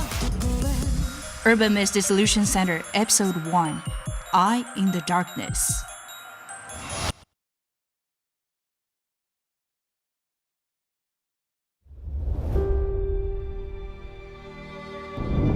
Rin Delora, the whole syndicate is looking for you, and I found you first.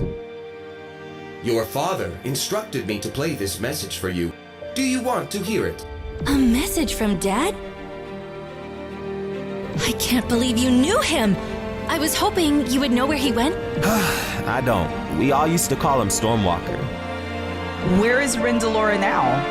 We're going to do great things together. Uh-oh, trouble coming this way. I'm going to kill those girls. No choice! Run! Stop! I don't want to hurt you! You were born of the Surge. You have a unique relationship with Flux. I can feel the power inside of me. Kill the rebel girl and bring Rin Delora directly to me.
Rated T for Teen.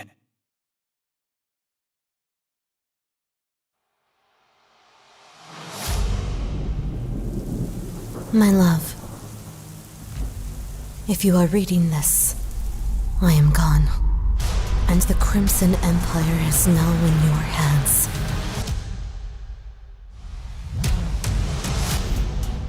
Under my caring eyes, I watched you grow into the man who will bring the Oshua continent into a new age.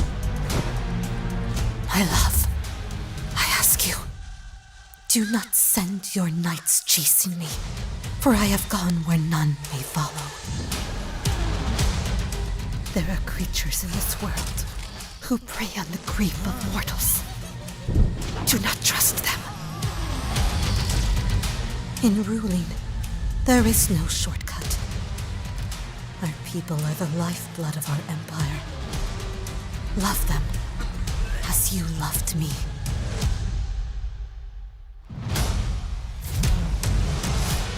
Power feeds monsters. You must learn to wield it. Do not only be kind, but always be fair. Do not flee sacrifices, for they are your burden to carry. I trust you, my love. I know you will make the right choices. And I swear that before you know it, we shall meet again.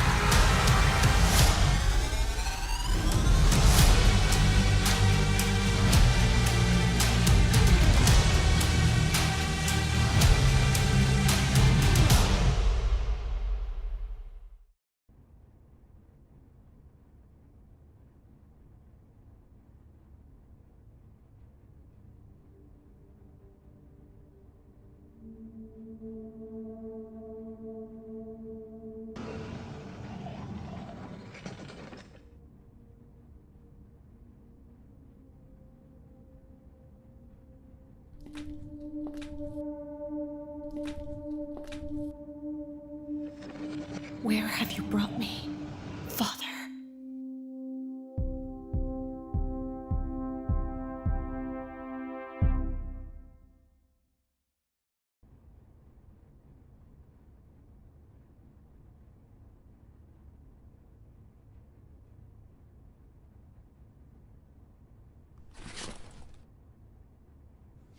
I think I got it now.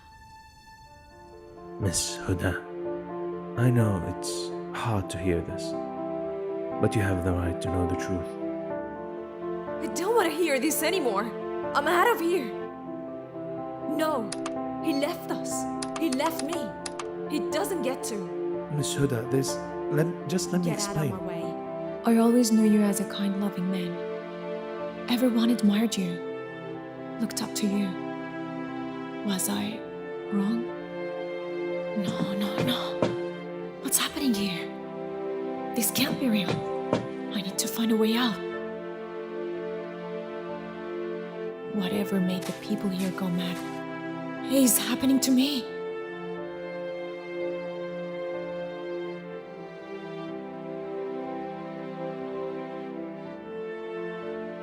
So, what's your story?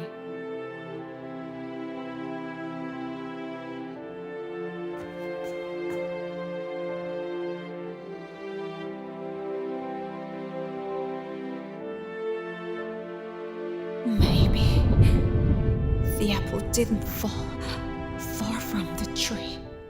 After all, I deserve this for what I've done.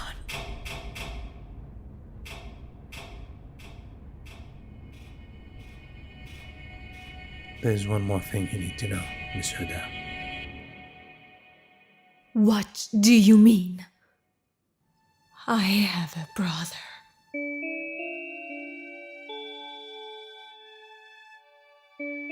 His name is Mudin. Muthan. What kind of name is that?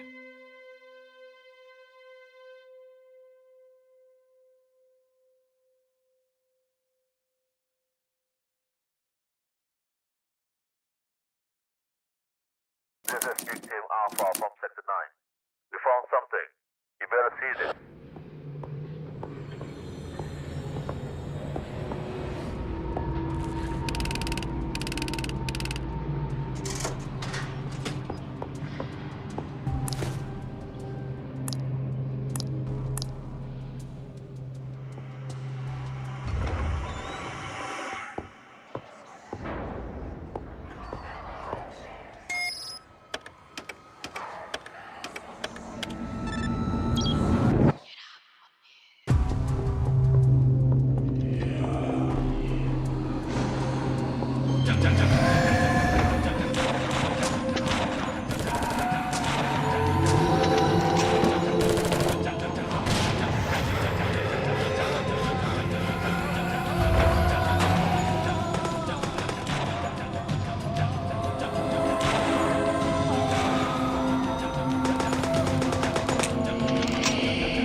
We'll need corners.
Specializing in paranormal cases, the Urban Myth Dissolution Center.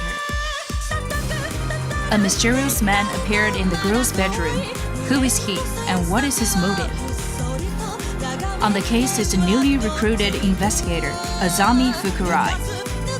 What shocking truth is behind the mystery of this case? Urban Myth Dissolution Center, Episode 1, Eye in the Darkness.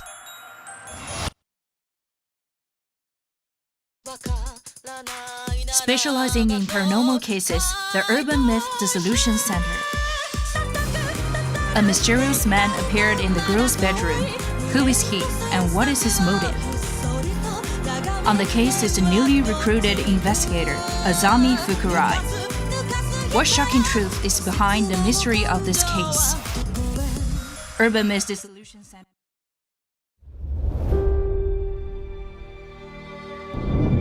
Rin Delora, the whole syndicate is looking for you, and I found you first. Your father instructed me to play this message for you. Do you want to hear it? A message from Dad? I can't believe you knew him! I was hoping you would know where he went. I don't. We all used to call him Stormwalker. Where is Rin Delora now? We're going to do great things together. Uh-oh, trouble coming this way. I'm going to kill those girls. No choice! Run! Stop! I don't want to hurt you! You were born of the Surge. You have a unique relationship with Flux. I can feel the power inside of me. Kill the rebel girl and bring Rin Delora directly to me.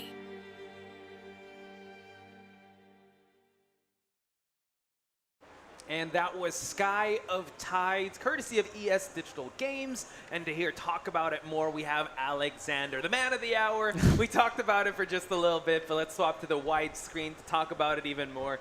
This is, I would say, a space odyssey of some sorts. It's a big story. In a nutshell, how can you describe it for people watching? Because it's a very deep story. So, like Sky of Tides, so let me introduce myself. I'm Alex Kuryshov, executive producer of ES Digital Games, and we are here to present to you Sky of Tides. So, it is an adventure game, like totally adventure, non-violence game, with some tasty RPG elements in it. So, like basically, Numen 9, it is the world in where all like events are conceived. So it is divided on the isles, and the ocean come to the sky. Wow. By Sky one thing. Yes, yes. And we play from the protagonist, Rin Delora. Rin Delora. She somehow lost her father during some events on the game. Okay. And she trying to find her father, yes, and during the finding of the father, she is exploring the world and the events is inside of it. Right. And also, her father worked on the really serious thing, so to solve the problem of the hunger of the world. Yep. And like you said also, this is, in our description, it's a coming-of-age type adventure. So right before our eyes, Rin is actually going to be developing, and we have to be able to kind of navigate our way to how she develops as a character. Yes, and that we will explore even in the gameplay. So she's this like developing character. So like you have a different, let's say, skills like a humor, like smart, and other ones that you develop during.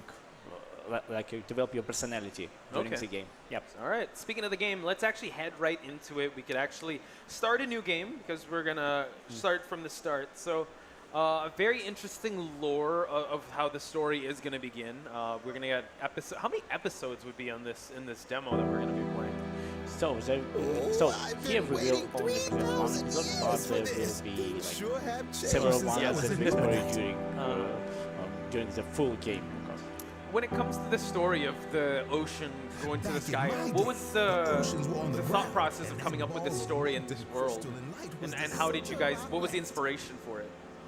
So the inspiration was taken like from the different things. So like, and it comes also on the let's say, the story of the studio. So like Lusk Entertainment Studio, they developed this game. They're not like a not like game studio. They TV series and film studio. Right. Their approach, how they making films, cartoons, and like other production things, Animate, is the same approach they're doing the games. The first game was Trian Saga, that was like visual novel with some fighting in it. And this is the second game, was Contempt, and you see the collection of genres, adventure plus some RPG.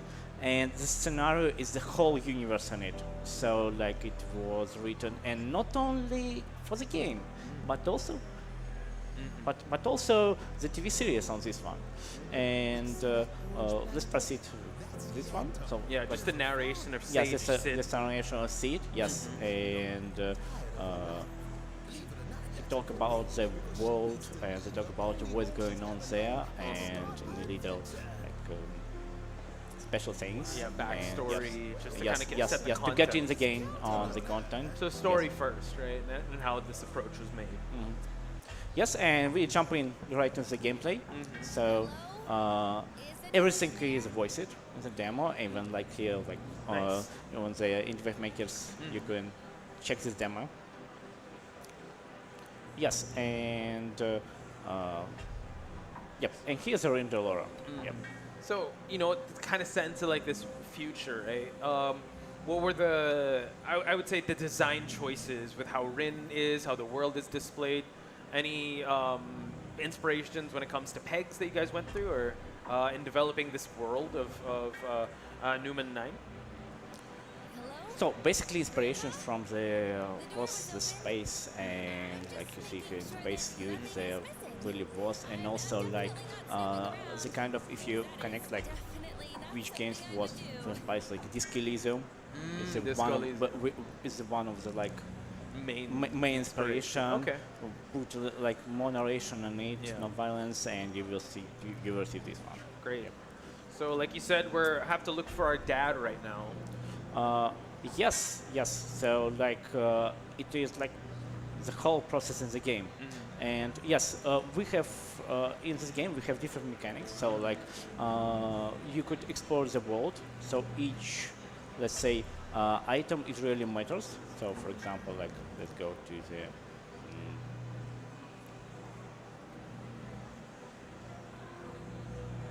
yep. So each thing, she talks about each thing doing this. That she explores Yep. around. Okay. Yep. So right now we're at the basement of her house. Like, where is this set? Yes, it's just a very house. So one floor very house that like does have different items like around the workbench on this one. And yes, and you see that it's highlighted which objects of interest going. And I think you see that. Yeah, plus in those plus stats something bars. like plus points. Yes, it is our personality. Okay. During finding something, during answering on dialogues and questions, we exploring this first and developing our personalities. So more you find here, more you develop your personality in either side. And let's go to the see on the table. We see that Reef is a little bit non-functional. So Reef is a robot, like a robot companion that will proceed with the story with us. Okay. And so yes, Reef is really matters in the story. Okay. Yep. So yeah, our robot companion, and kind of one of the Jokers, or like he has that personality, right? Like he can help you out with the story, and it adds a lot more personality. Yeah, and let's say he has his own personality as well. He knows everything like about this world. So, and also many things that father left for the read on this one. Let's try to assemble, or yes, yes. We need we need to just explore it and to find how to we could fix him. Yeah. Okay. Oh, yep. More of the personality, got the plus. Yep. What perk is that actually on the space there? And what are we building? Because that was +2 onto that stab there. Yep, and we need to just to fix him. Okay. So we found Peterism on this one, and we hit him, and here we go, and now he finally activates. Yep. And there, now she's like, it's finally working, and you see that we have different emotions here. So like, Rin reacts on every like the dialect choices, reacts on the situation, and like those are not such images, react images are made. Adds a lot of personality into the story. Yes. Oh, there you go. And by this one, we also show the emotions, with emotions, with how we develop it. Yeah, for sure. Yep, and finally, Reef, he is a really smart guy. So like he could speak ironically. He does like you will mention during the game, and yep, we also have a grandpa here. Oh. Will appear in some minutes. Yep, and he also opening some interesting information for Rin about Grandpa, about the world, and about the gifts. So, not the rebels. Hijak. Yep. And on this point, dialogue choices. Okay. It explains that dialogue choice really matters and really like influence of what's going on in the world. So every dialogue choices, let me show you. So, so yeah, you can answer thank goodness. Yep, Are you yep, sure you yep. trust? Okay. Yep. So like, let's say thank goodness. Yep. And this is it. And I could show you. Yep. If I try. Yes. And what are you doing? Like, and he's stealing keys. Like, Okay. what wife or what? Like, so he steals his cruiser. So yes, so he already knows everything. So what to do? Like yes, I don't understand totally what going on here. Our family was going to escape to London. So Okay. yes, our family. Our family. Yes, yes. Please listen to this message from father. Our father. And yes, Okay. yes. And this is Ludero, her father. What is he saying? Sorry. So he's saying that like important information about what she need to do right now. So she need to do and to come to the place. Okay. And, it is something like, let's say, the statement for her of like what to do. So Reef is true about So basically, to like London. call to So to come to adventure. London. Yeah, yes, yeah. Okay. One with no hype. And we could like, let's go, oh, he's alive. He's alive. Yes, You're yes. building that skill, that yes, personality. on the personality, yep. Could you actually explain the symbols of the personality? Yep, that we have let's so open far? this one. So Okay. yep, here's a character screen. It's our personality. Intelligence, courage, compassion, humor, and luck. And during our development of our personality, what we're exploring here, like The items. for example, yes, we upgraded intelligence. We received this item, but when we get a whole set during this one, we receive unlocking of the power. So like, okay. and we equip the set, and some power will going on. It could help us during the next events in the game. Alright. So yes, and in that way we adding some, let's say, RPG elements in the game. Yes, so like, the more you balance it in this world, the better like ending you receive. And also, you during like, if you receive the best ending, you unlock the TV series. That There you go. yes, TV series Skyfighters Atla, that in the same universe, so whole big universe in it, and but from the other character, Atla, and her own story in it. Wow. And like in the end, I will show you a short trailer of the TV series itself. Can I just say also, it's like the first level, it just seems like it all goes together, the second one as well. Yes. So like we want like this one. So during development we're unlocking this one, so it's whole set. But if coverage, for example, I can unlock this one, but I will intercept set because like unlock different type of personalities. And also we have items from each episode. Yep. You could see like. So very narratively driven, and also the items and the leveling play into the narrative that you're creating. And you have like if you like for example not just misses some audio that listen, you could open it and explore what's going on, what's the operation here. And also like all audio messages are also here, and there will be stumps and of course achievements. Okay, perfect. All right. So let's get back to it. Yes. So like let's try to exit to Valley House. Oh, who is it? Oh, it's Grandpa. Yep. Funny, it was funny guy, but not exact. Yep. Oh, really? Okay, a little twist there. Okay. Like on this one. Definitely.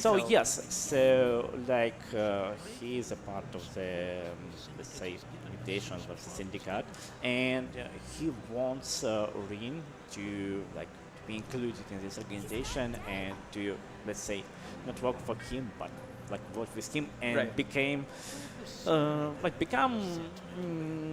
something like the same as he. Okay. So like but she don't want I mean she doesn't want it, right? She doesn't want it, totally. And yes. In previous times, Grandpa like no. Yep. We say like it was green, like yes. We can ask for yes, but we will see different points in our personality on this one. Right in my office, like yes, and that's why it was broken. Like, Yep. And I'm not a treat. Like, come on. Like, I keep an eye on him. I promise. Like, yes. And like, you're not ready for cruiser. And yes, he each time he says like, no. So, many reasons on this one. Where is the wallet?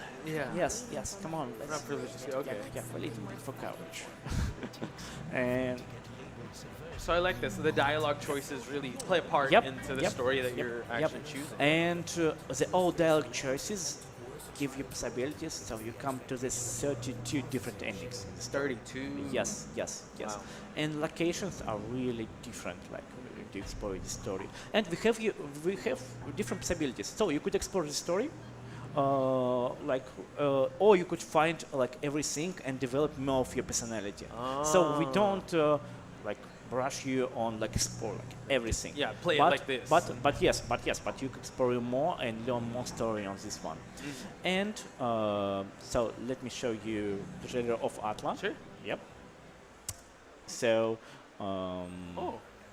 Yep. And this is that. We have different ones. It should be opened. Oh, yep.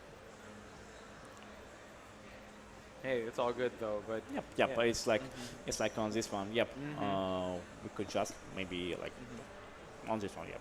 Yeah, we have to unlock the game for us to see the full TV series. But tell me more about Skype Tides. How can people avail of it? Wish list it? Is it out? Like when's it coming? So yes, if the demo is available on Steam, and you could download it, you could play it, and wishlist it, please. Every wishlist is made for developers, and you can watch also in this demo. You can watch also TV series trailer right on the demo and to see what's going on there. We could maybe like just reload this one and go for it. And we will just open like yes. Well, that's happening, folks. Once again, thank you so much for tuning in for Indie Wavemakers. We're gonna see if we can actually boot up the TV series, and there you go. Okay, real quick. Loft Sky Entertainment. Yep, you see that it has like something like the same painting, the same style on this one, but with a deep story inside it. This like something like a teaser for the TV series. That's kind of wild because like 32 different endings, yet it's still able to tie into the story of the TV series, right? Well, yes. So like these events, they are like in some parallel story on this one. Yes. So you could even see the different perspective of events. of what's going on in the world. Yes, so it's all at the same, nearly at the same time as exploring, and that's just interesting because you finish the game. Yes, you could finish the game and proceed through one story, see this type of events, and then you could watch a TV series and see another events. Yes, yes, okay. and then connect it all together in the one head, yes, encompassing and space odyssey. understand what is the whole universe. Okay. And like who knows what will be next on this one. Yeah, You have to tune yep, in, folks. Yep. So like this consists of several episodes as well that you will be able to watch in the game and also not only in the game. Oh my gosh. I mean, that's just a lot to take in, and also, I mean, it just narratively, right? That definitely pushes the boundaries because you're syncing up video games with TV series, so it's just covering all fronts. So yep. There it is, folks. Sky of Tides. Do check it out. Wishlist it. Wishlist it. Please wishlist it a lot, and also check out the demo. It's free. And just come to the Steam and I feel like we're not done with. Well, you'll be on the panel for quite a while because we do have other games to get out. Yep. But I think we have some trailers. Yep, we have some trailers for this lineup. So for Gamescom Asia from us. Please watch them. All right, guys. So let's check out the trailers.